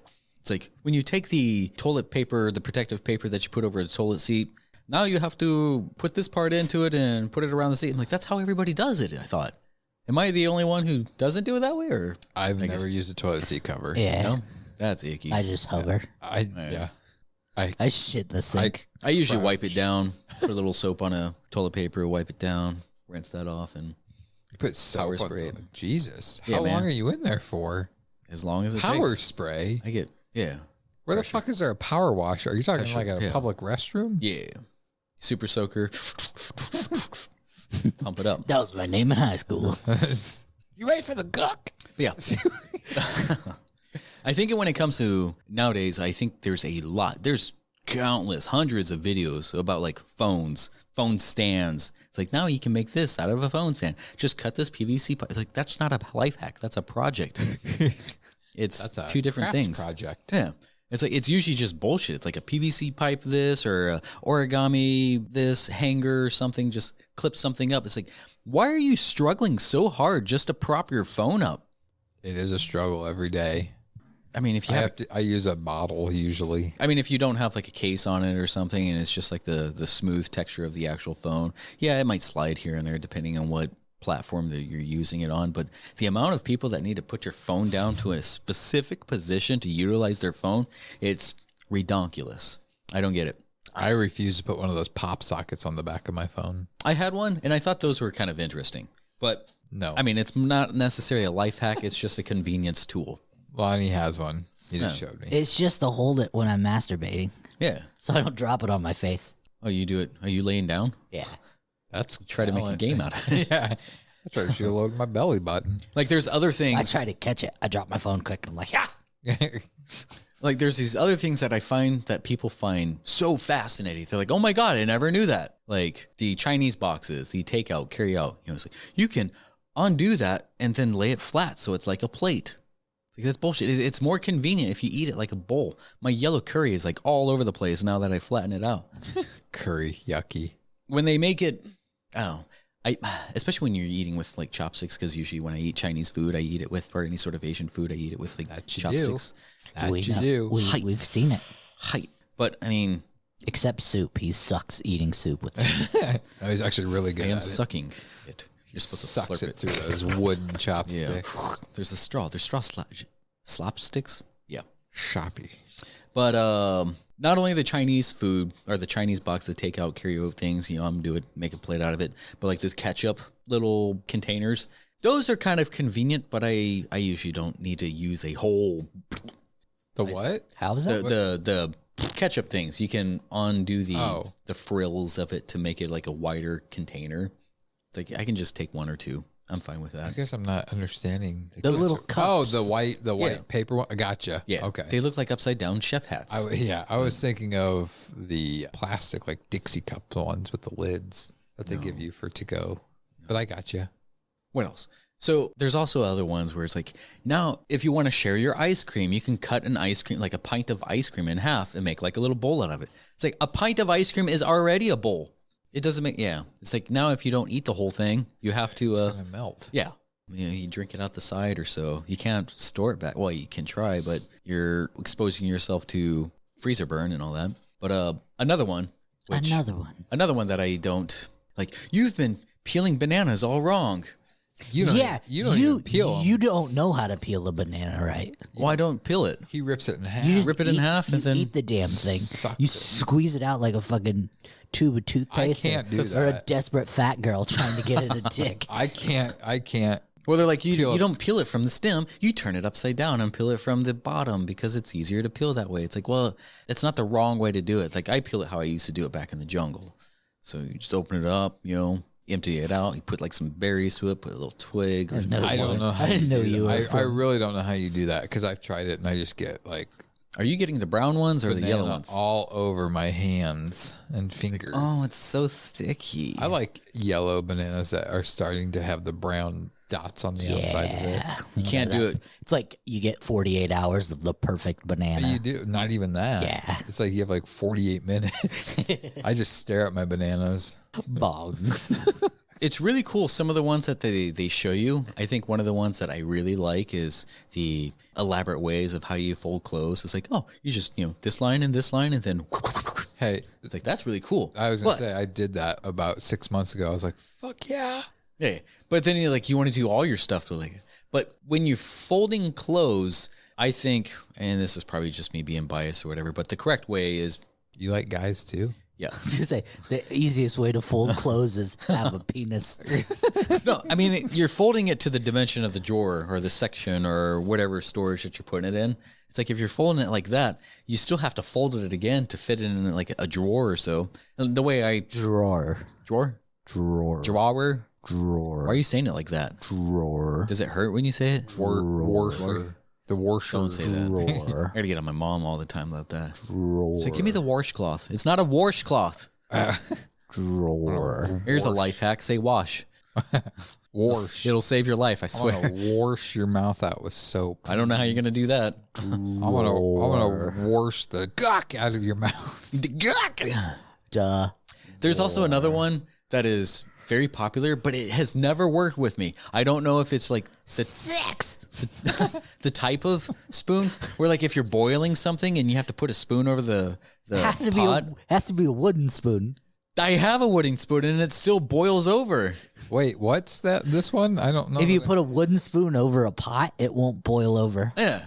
So every time, like, I'm making my castellani, my macaroni, my rote, my giratelli, my girandole, my gardanelli, my riccoli, my farfalle, my fiocchi, my mezzori, my The bubbles will bubble up. It to all the just wood, boils up. and it stops. Yeah, my penne, my lisce, my fusilli, all that. It's gabagool. Yeah, my coniglie, regate, my gnocchi, my fisa gnocchi, all of that. Sedani regati, tortellini. My rigatoni. I already said that. We have like 14 conversations going on right now. I'm trying. He's giving off like recipes, and we're like, gawk! These are noodles. These are types of noodles. I should expect you to know what these are. Penne is my favorite. Oh shit! Oh shit! The fat kid in me. You're mentioning all these foods, and my stomach's going. All right, let's go with food. Let's go with food. All right, so there's like life hacks on how this isn't even a life hack. It's like I don't understand why it's so hard to have a sandwich. So there's people like, Oh, it's not. You want me to give you a side profile? No, people have like a sandwich where the bologna or so hangs off the edge. So it's like, we'll just cut it in fours, and then the straight edge will align the bread, and then all the curved edges will go inside. It's like, what's the purpose? It's all going to the same place. Is it going to be that much of a mess that it's hanging way over? I never knew this was a problem with people. Depends on what kind of sandwich it is. Depends on how much of a mess it's going to be. Yeah, that are like the stems and strawberries. So like take a straw and stick it directly through the strawberry, and that way it pops the stem off. It's like, just pick it off. If you eat part of it, it's fine. It's actually healthy. To eat the stem of a strawberry? Yeah, it's got nutrients. Oh, the banana peel. You can eat the banana peel. I was told you'd die. No, you're thinking of apple seeds. Oh, apple seeds are poison. Are they really? Yeah. Then why are they in apple? It's like, why are her other poison? I think this is just like turned in from life hacks to like facts about food. Gawk! There's nutrients in that. There's protein. Gook. And baby swimmers go. What? Yeah. What if you freeze it? Then there's potential protein. Are you gonna eat it?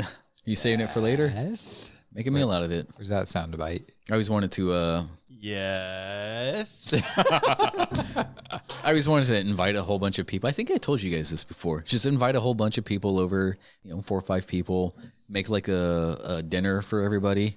And then like, how do you guys like it? And then throw like, you can find a recipe for like semen recipes online. Just throw that on the table. I'm not actually going to make it, but people are going to be eating something like, did you just what?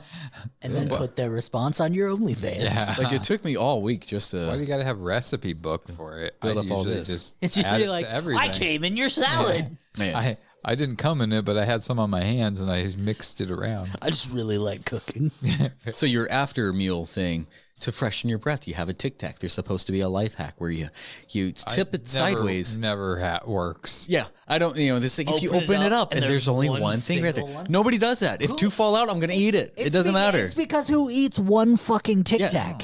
And what's with the orange ones? They're so good. Those are my favorite. They're so good, but it's like nothing is helping my breath. It's not supposed to. You got to keep eating. Those are the ones you eat in bulk. You want to keep eating it because that's the cocaine activates your brain to make you. It's addiction. The original ones that were like that minty green colored ones, the mint ones. Yeah. Those ones taste so good when you first put them in your mouth, but then they burn the fuck out of your tongue because of the mint is so strong. The dark green ones, those ones taste amazing when you first put them in your mouth, and then after a while, it just it's like, fizzles. nope, once the green's off. That's crazy. You don't know how many times I've heard that. It was amazing when I first put it in my mouth. Then it got soft. And then everything went lip quick. I got soft and started tickling my Kind lip. of sad. Started tickling my upper lip. Tighten up the elastic cord. Are we still talking about life hacks? Lots of crying. Yeah, we can We got music to talk about. Life You want to just go there? hacks. No, Yeah. let's hear more life hacks. That's all I have. Oh. Everything else was actually That was legit. a- I you know, checked it all I think out. I was telling you terrible this. segue. I was telling you this the other day. One of the best life hacks I ever had, and obviously nowadays with all the different things they have for Prepare your, your cell phones, lotion and tissue ahead of time. yes. No, but it back then we didn't have all these things that you could add onto your phone. But back when I used to travel quite a bit and I would be on planes a lot, which I will never go on a plane ever again, except if one person ever asked me, then I would. If one person asks you, you'll go. If a certain person asked me to go on a trip. I'm a certain person. Anyways, I liked watching movies on my phone, but I didn't want to always have to hold it. And this is before pop sockets and all these things. So I saw this life hack where you take a clear Ziploc bag. Oh my God. You put This isn't a life hack. You put your phone in it, you zip it, and then you put a little hole in it, and that little hook that holds your tray up, you hook it on there. So it's just in the baggie right in front of you. You can use your hands to masturbate. I see all those like commercials and How is that not a on life the plane. hack? You masturbate on the plane? Well, funny story. Depends on if you're in first class or not. So this has to do with our buddy This Mike. is why you don't go on planes anymore? if you're on Spirit Airlines. They won't let me or not. They won't masturbate. let- no, There's fucking 9/11, something else they killed. I'm not allowed to jerk off on a plane about anymore. 6 years ago, Michael and I went to Las Vegas, and we were on the plane, and I had the aisle seat, and it was a full flight. And I watched one of my favorite movies, House of a Thousand Corpses, and I'm just watching it, and it's the opening credits, and it's just tits galore on that. Like, it's just showing a bunch of ladies with tits. And I just remember I'm in my own world watching it, not even thinking. And I look over at Michael, and he's just staring at me like, dude, what are you doing? The stewardess is right there. The people. Oh, shit. Anyways, that's my story. Take my cock. Nice. Where's that one? That one. Eat it. How is Doubled that up. you? I don't understand how that voice is. Play it again. Just fans, I'm doing and this is Justin saying, eat it. Eat it. It's the same voice. It's my voice. I just go down and So let's let's go to music. Lonnie, explain this one to us. Oh, before that, can you do me a favor? Both of you guys. Because I wanted to do I liked your compared thing. Can you both send me pictures of your open throat? Why show you a picture? Just curious. Go ahead, Lonnie. I lost a chancla. Eat it. Whoops. All right, Lonnie. Things just got real bonery. Oh, yeah. So obviously, if you listen to the show, you know every once in a while we like to do song reviews. Well, we decided to mix things up a little bit tonight, and probably going forward, we decided to put a theme to our song reviews, and we're doing it as our finale tonight, where our theme of the reviews tonight is we're going to do songs from musicians, and so what that means is the songs we're picking tonight are from musicians, and we know we all have musicians we love that are masters of their crafts, who have dedicated their whole entire lives to becoming the best possible musicians they can be, and we respect that. Just like anyone who puts their whole entire life into anything they do, that's amazing. But we also want to celebrate those people who do something extra as well. So tonight we've each picked a couple different songs. We've each picked two tonight from musicians who also do something else. So, for example, musicians who are also actors or writers, directors, Porn stars, wrestlers, porn stars, OnlyFans actors, porn stars, jerk-off artists, just people who are musicians and something else. And we've went through and we've picked some of our favorite songs. We're going to talk about them a little bit before and after. We'll leave the links to the songs below, like we always do, for you to check out. Like I said, we each picked two tonight. We're going to go through the horn. We'll do one each of us, and then we'll go back through and we'll do one each of us again, and we'll let you know what we think. We'll go ahead and start with Jeremy for the first one. Woohoo! Some of these will probably be pretty obvious. Anyone who's listened to us before knows pretty much our preferences. So, Jeremy, no surprise. Who are you going to pick first for us tonight? This is definitely no surprise. It's the easy one. I'm going with my man, Rob Zombie. The main man. We all know him as from White Zombie, Rob Zombie, musician. But also a little bit of acting, directing. He's a more so a director, writer-director, one of my favorite in the horror genre. I think the man gets horror movies. He understands. He knows when, like, he likes the 70s, and he loves writing movies taking place in that time period because it was a different time back then, and you didn't have your cell phones and technology that's utilized in all these new age movies and stuff, which makes them non-believable because it just takes a phone call or going on Facebook Live to solve most of these problems. But anyways, I think the man is great. Yeah, he's written a couple duds, I think, but a lot of his movies lately, you have to watch several times in order for it to really take effect. So anyways, I am actually going to play my current favorite Rob Zombie song, which is called Everybody's Fucking in the UFO. Nice. So let's take a listen to that and we'll be back. Get up! Guck! Yeah, I like, that's my favorite Rob Zombie song currently. That's so great. It's it's straight to the point, and who else is gonna sing about fucking in UFOs but Rob Zombie? Probably William Shatner. Oh, okay. That's true. I really like the way that he punches that F out. Fucking in the UFO. he has to ice his lip after that song. Everybody fucking in the UFO. See, he would just, like, if there's one person I could just have a conversation with, it would be like, there's just so many things I would pick his brain about. Right. And he's one of those guys where he's just so straightforward. He doesn't give any F's about what people think. People he's worked with, companies that used to give him money for movies and stuff, like, he doesn't care what he says about them now. He says it like it is. Right. And I love it. But okay, that was my first one.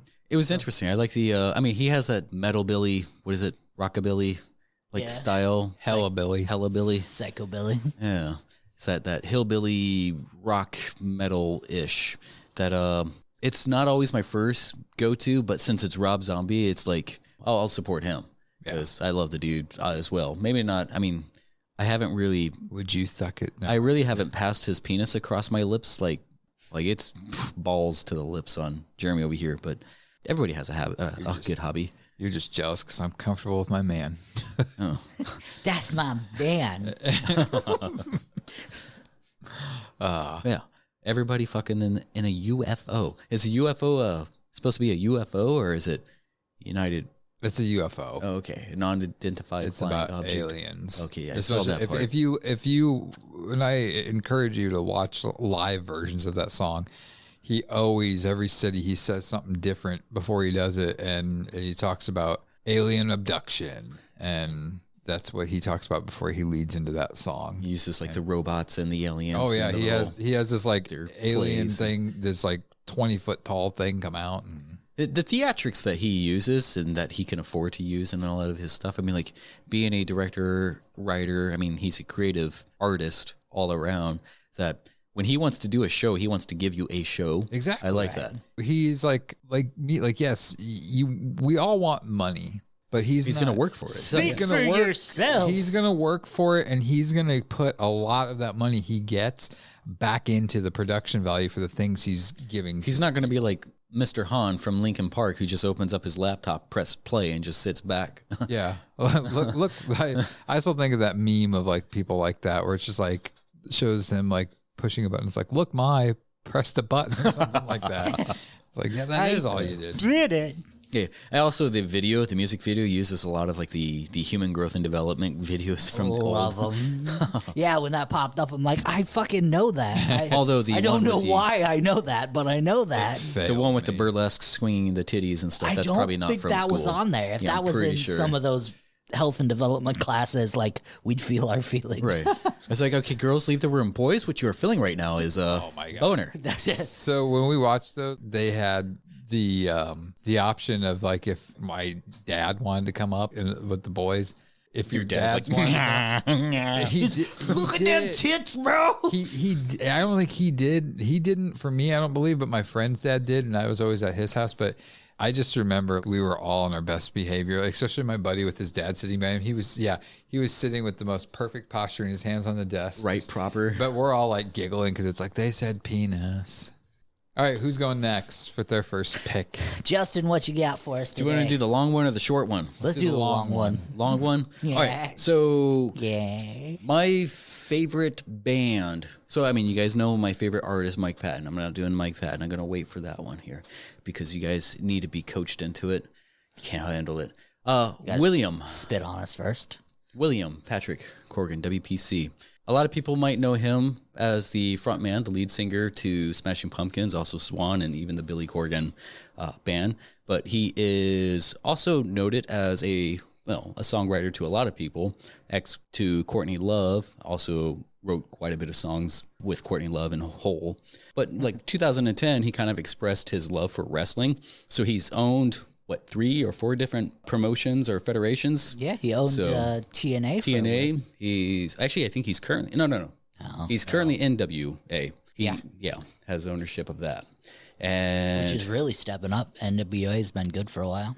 Wrestling's on the up and the up. Thank you, AEW. Yeah. But this is a longer song that kind of coincides with, to me, it's a bit of horror-esque. The story it tells, I feel like it's like slowly cutting off your limbs and then you're helpless and you just have to wait for what comes next. It is a longer... Is it a cover of One by Metallica? Not so much. I actually don't... Oh, they got like maybe 4 or 5 popular When you say this covers. one's long, how long is it? It's about 9 minutes, but I'm going to scrub a little bit of the middle part. So we'll probably listen to maybe 6 minutes. You better scrub a lot of that. 9 minutes is long. But yeah, so this is going to be from the Machina, or Machina, however you want to pronounce it, album. It's the Glass and the Ghost Children. So we will be right back, listen to this, and give our honest reviews. All right, and we're back. That was Glass and the Ghost Children by the Smashing Pumpkins. Billy Corgan could sing about anything, and it could really make the hair on the back of your neck stand up. He has that voice. He does have a very particular voice. I mean, I think a lot of people, it does take a taste. You have to, some people, it just turns right off. I'm not a fan. Right. But he just still he has a storytelling voice. Right. Early in, I don't think he cared much about his voice, but later, it seems like he's been putting a little bit more emphasis on actually singing. Like enunciating. Because he always has that, what was that one dude who did the, what is that comedian? He did Stephen Lynch? Yeah. Yeah. It's like, where the hell are my cookies? It was just right here. The thing is, first of all, that song sounded like the type of song you hear when you walk into like a Homer's and they're playing the person's pick or whatever, or a place that sells incense. That's what it reminds me of. But that's the type of music. Welcome to new reality. Yeah. That's the type of music that I don't really like. I wouldn't listen to in my car, but it's the type of music that I'd have on in the background very low while I'm writing. Yeah. Right. Yeah, that's probably been most of my middle school, high school. I forget exactly when this came out, but it was around that time. That song alone really puts me in that mood. It's I just want to chill. But listening to the lyrics, I was kind of going along with the lyrics. This video right here doesn't necessarily have them, but That's what fucked me up. When I looked up and seen what you're doing, I was like, man, the guy who made this video really needs to work on his programming skills. And then I'm like, wait, is that you? Yeah, I'm controlling it. I'm the one controlling I am thing. the programming boy. Yeah. But Glass and Zero are 2 names. I mean, you're thinking of just glass, just a piece of glass or something like that. But there are 2 names that are used often in a few other songs, like even the song Zero. Yeah, I'm your God, I'm your zero, I'm your face, and your dreams of glass. So he uses those as actual names. And at the very end, where it's as she counted the spiders as they crawled up inside her, just going back and forth. And then I feel like it also kind of has black, do, do, do, do, do. Different tune, different tempo, but kind of cycling back and forth and you just letting it feel you or pull you out. Right. But with that mid song hook break, right, where it kind of goes to that almost circus theatrical music break, it definitely does take you out of the song a little bit, but I feel like it's not in a completely distracting way. It's a different, I mean, from the intro to the ending, it's two different things. Like towards the middle, it kind of commits you to the institution. Right. So you're like, oh, shit. It's definitely a full ride. Yeah. And we skipped some things ahead just because we don't want to do a whole, this video says 10 minutes.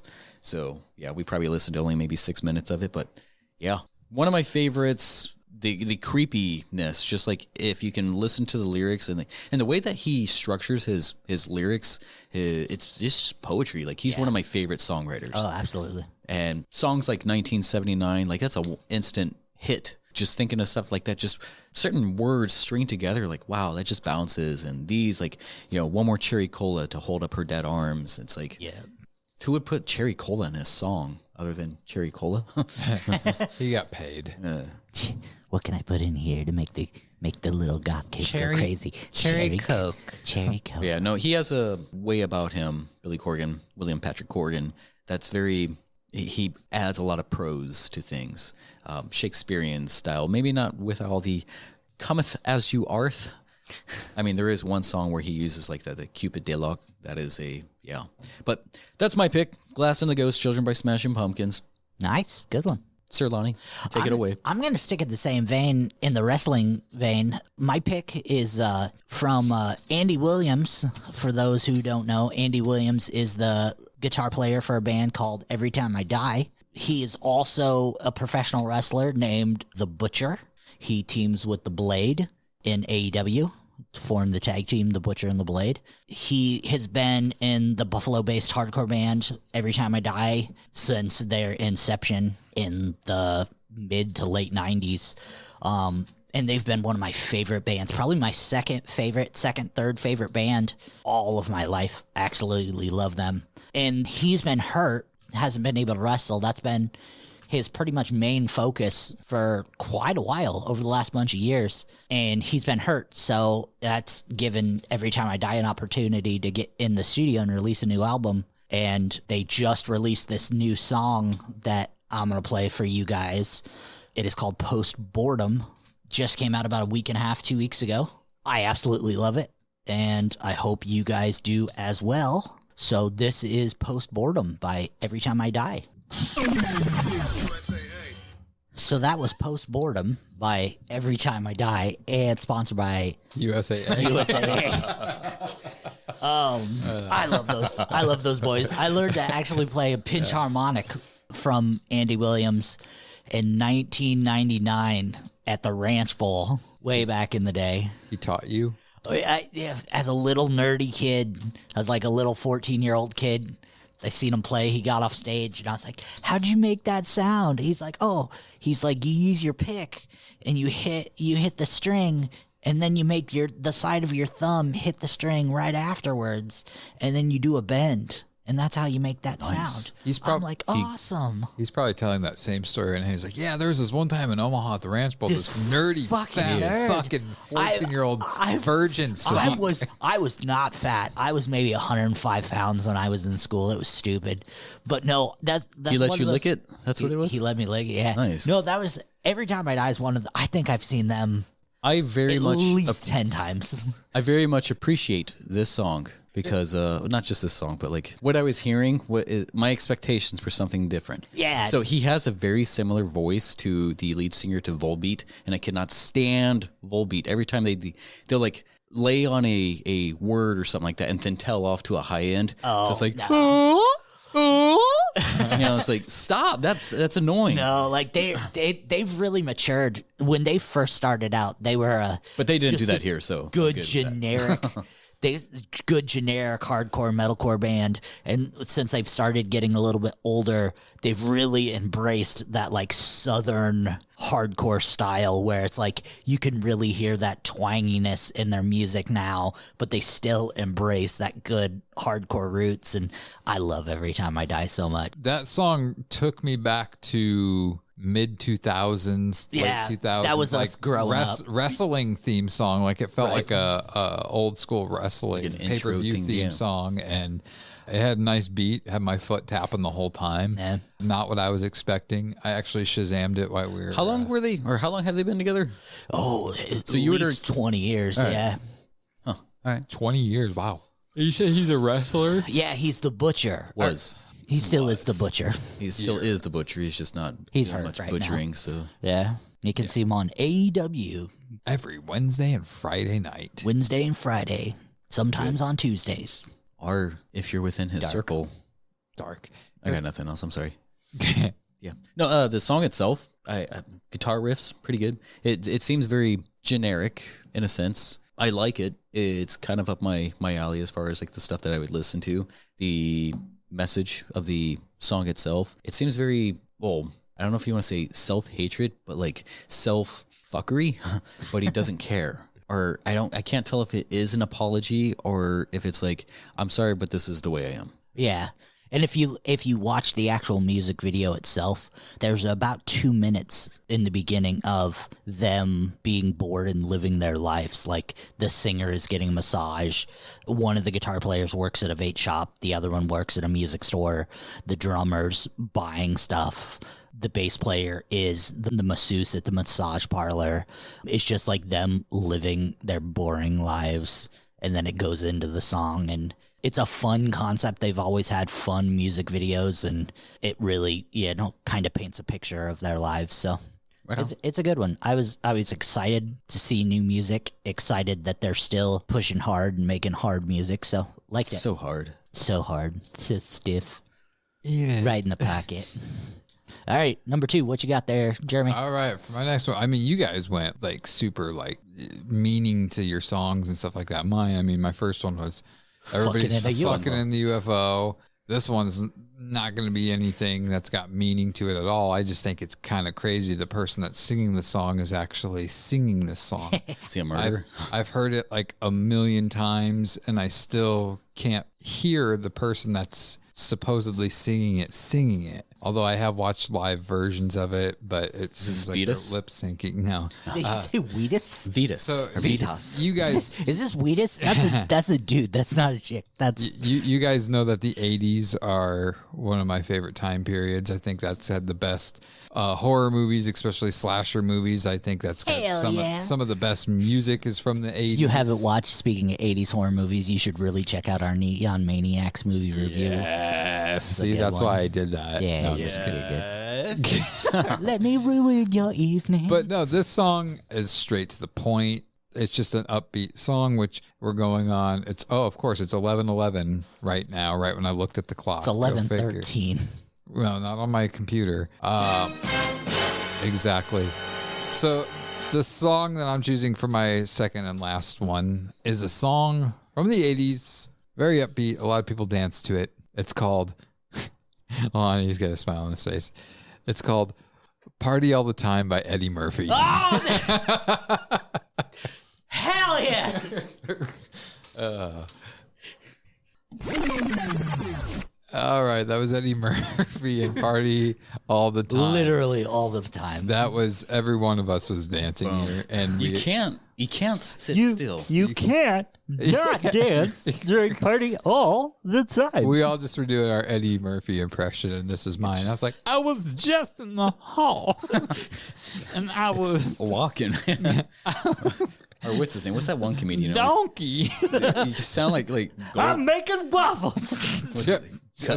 Gold. Yeah. You know, funny thing about him, he's an amazing director. He was the very first person to christen my wrestling ring that I bought. When we bought the wrestling ring, Bobcat Goldwyn. Yes, or Eddie Murphy. Bobcat. Party all the time. I let this group that was company called Lucha Libre and Laughs. Nice. They were at the Slowdown, which is where we were going to have our First Now show. And he had gotten in contact, said, hey, can we borrow your ring? I said, yeah. So that was our first show. And the very first person to step foot in that ring was Bobcat, because he was the opening comedian for it. And I was just like, who else can fucking say that Bobcat was in their wrestling ring for the first time. I'm just going in the ring right now. I wasn't going to wrestling. Just gonna get you. You sound like that one comedian that was hit by a bait. He was on America's Got Talent. Oh, truly. Don't put it up with that. Come on. Anyway, so Eddie Murphy obviously is known for his acting. Yeah, and even some of his stand-ups, he's got some chops that he, in that movie. he's- What is that movie? Dr. Doolittle. Nope.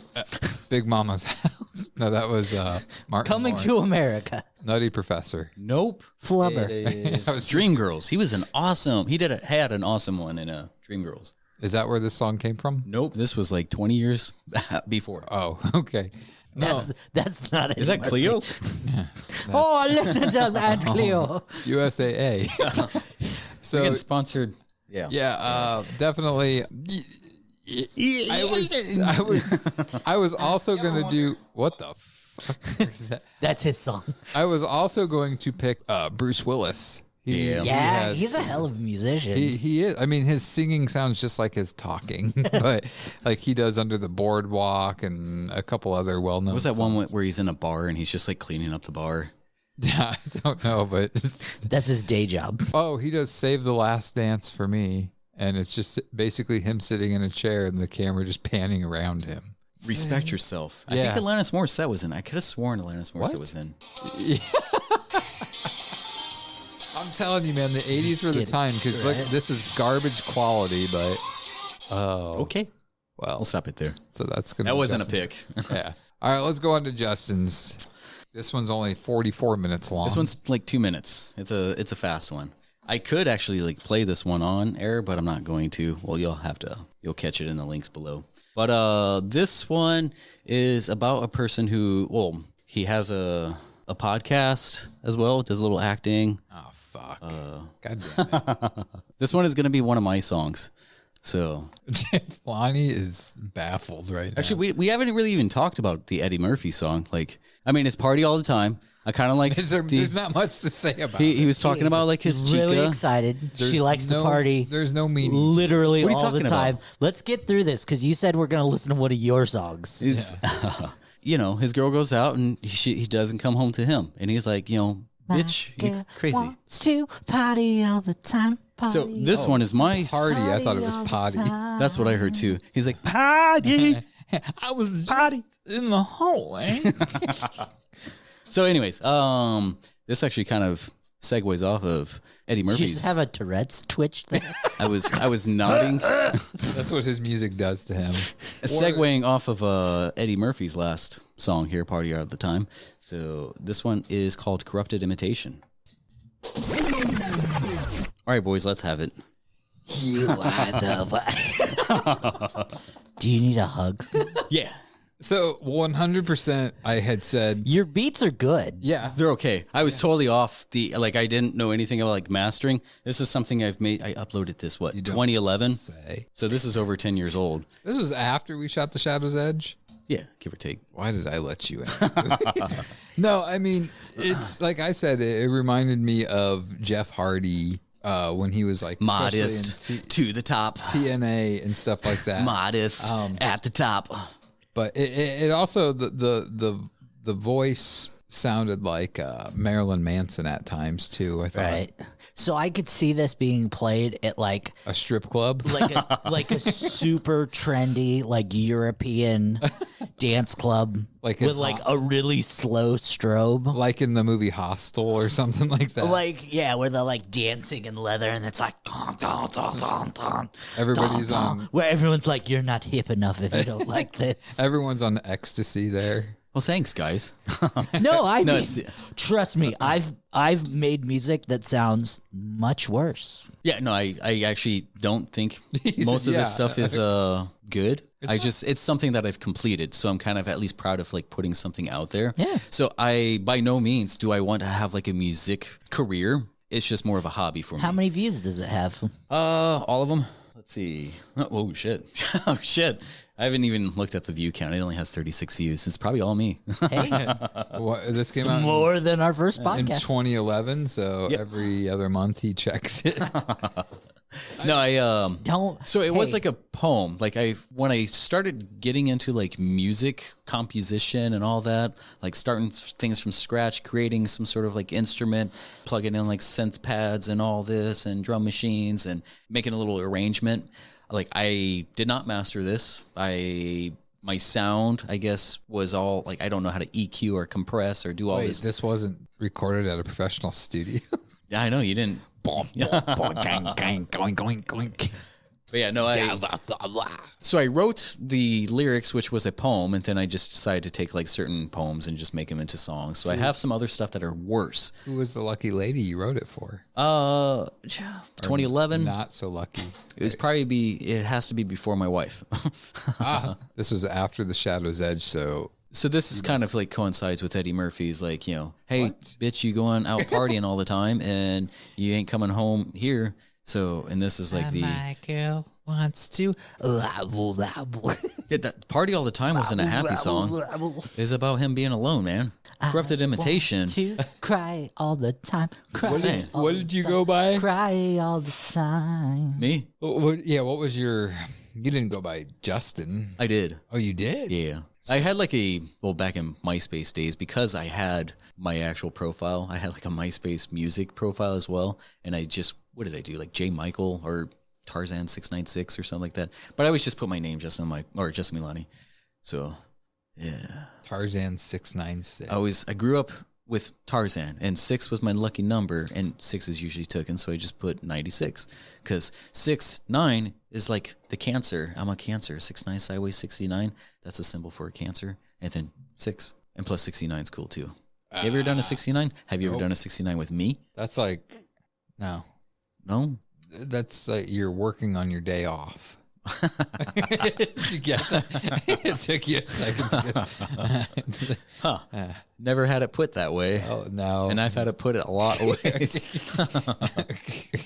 All right. Well, no, that wasn't bad, like, honestly. And like you said, you completed something, and most people can't do that. I couldn't write a song with all the instruments and lyrics. No, can never happen. So kudos to you. Spanx, I think. Lonnie. Yeah, I'm still processing. So yeah, we've went over some fun bands tonight. Wait, did you do two? No, I've only done one. He's leading into I'm his leading in. Right. So we've covered Eddie Murphy and Rob Zombie, and we've covered Justin. We've covered that. The Nice Tits. We've covered Nice Tits. Which is also like Great Melons, which is also Smashing Pumpkins. Yeah. They were supposed to be nice covered tits. with the gawk. Covered in the gawk. And so for my last choice, I've covered my number 3 favorite band. So now I'm going to cover my number 1 favorite band. Or really just my number 1 singer, really. I'm going to go with Davey Havok. Davey Havok, he's not only a singer, he's also an actor. He's also a writer who's wrote and released 2 books. He's acted in quite a few different movies. You can also tune back to one of our previous podcasts. You can get all his accolades. All his accolades when we fought, and I lost, but just because he's done a lot of shit. But the song I'm actually going to... We're not saying that he was... Well, since mine won, I'm not saying mine was better than yours. I'm just saying mine was different from yours. Right. In a way that's better. Fair enough. But the song I'm going to choose to play is actually from a musical he was in, and he was playing the devil. And I don't think anyone else could play a better devil than Davey Havok. Grohl? Dave Grohl. Dave Grohl. Wow. Dave Grohl? Dave Grohl. No. He'd make a good devil. He did. Play. He was a good devil in Tenacious D's. But I'm going to choose play for you tonight for my last track and the last song for the evening. We're going to listen to Davey Havok singing Misconceptions of Hell from the musical Rock and Roll Theater, written by Tim Timebomb. So this is it. Well, that was Misconceptions of Hell from Rock and Roll Theater. Quite interesting. Sang by Davey Havok and Lars Fredriksson. It's good to know that you have some things to look forward to. Right, yeah. There's so many. It's very catchy. It is. It reminds me of Grease or something like that. It's fun. If you've Seems never, like it's the inspiration, and in a sense, one of the inspirations. I guess. right? And it's a musical written by a bunch of punk rock guys. It's silly fun. It's only about half an hour. Yeah, it's just one of those fun watches. If you've never seen it, it's fun. Is it an actual? Was it like a touring like play or something like that? Yeah, musical. Mm-hmm. And it was only a half hour long. No, the video's only half an hour long. Oh, gotcha. The recording is. Okay. So they just like fine tuned a lot of the stuff and cut out the fluff and cut out a lot of fluff and recorded it. Yeah. Right on. Yeah. There's not really much Davey Havoc that I don't like. Is the earlier punkier stuff, like it had to grow on me. Like Very Proud of You and Answer That and Stay Fashionable. All that. Yeah. Some of those were immediate, like right on, but after, some of them just took a while to grow on. It's like, Some of them, it's like, I don't really care if I, like Sing the Sorrow, all that kind of like came after like the first, 2-3 albums. I kind of like really jumped on board. Yeah. And AFI is definitely one of those bands that they definitely change with every single album. And it took about 4 or 5 albums for them to really they revamped their whole style into that groove. But yeah, now every album, and even their last album, Bodies, is a completely different change. So many good tracks on their new album. I really didn't care much for the Blood album. I think that one's in my car right now. But Davey has a band called Extremist, which is extremely great. I love it. He's in Dream Car. I prefer Black Audio. Black Audio's fun. I think other than AFI, Extremist is my favorite. Dream Car's a lot of fun, though. Dream Car is Davey and No Doubt. He replaced Gwen Stefani. Just as hot, right? So much hotter. But they're a lot of fun. Definitely really poppy. If you like that poppy style, it's a lot of fun. His books are fun. One of them's really good, and one of them's okay. He was in Live Freaky, Die Freaky, which was Billy Joe Armstrong's claymation movie about Charles Manson. That sounds fun. It does. It's actually pretty. It should be on the Disney Channel. Charming. Oh, yeah, there's a full rundown of all of his stuff in an earlier episode, which I would definitely recommend you guys check that one out. That was also a fun one. But I think that's all we got. Yeah, but there's so many other great musicians who are also others, like Fred Armisen. Right, he's amazing. We should do another round of these down the road. Definitely. Next episode. William Shatner. Yeah. I'm a rocket man. Rocket man. Well, the Hoff. That was an interesting episode. Started out sad with the sad news. And hey, we had to get it out of the way. Yeah, which I was kind of looking at more stuff about that. And it seems like she had an Instagram live video that she'd put out where she was acting weird and had a gun in her hand and was very nervous, talking about the bumps and stuff to the head, and that the only way it gets diagnosed is after you're dead or something. So it sounds pretty interesting, pretty sad. So for those who are questioning, 1-800-SUICIDE. That yes, fill it in. But anyways, no, that was episode 31. We'll be back in 2 weeks with our movie review podcast, where we will be reviewing the 1987 movie The Gate, which is my pick, a horror movie. So enjoy spooky season. Yes. So yes, we're the spooky season is approaching us. It's almost here. By the time you listen to this, I'm going to be dead tired from working my 2 Halloween jobs. But that's what I do. Justin doesn't know this, but I'm going to try to sneak him into some haunted houses with a camera this year. Yes, I'm going to try to be your hookup for that. So, I'll holla if I need you. All right. So, fellas, it was fun as always. I enjoy our time together. Listeners, we enjoy you. We appreciate you. Please help spread the word on the Boundless Pod Trap. And Lonnie, you have to give the plug for Zazzle.com. Buy our shit.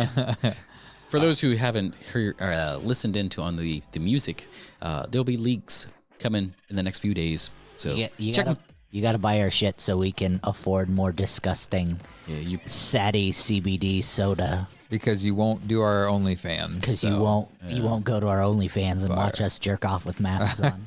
Give foot jobs. Or you will. Give me the good. All right, everybody, have a good day, good afternoon, good evening, whatever time of day it is. We hope you enjoy it, and we will talk to you next time. Thanks for listening to this week's episode. Join us next time for more absurdity that only the guys from the Boundless Pod Trap can bring you.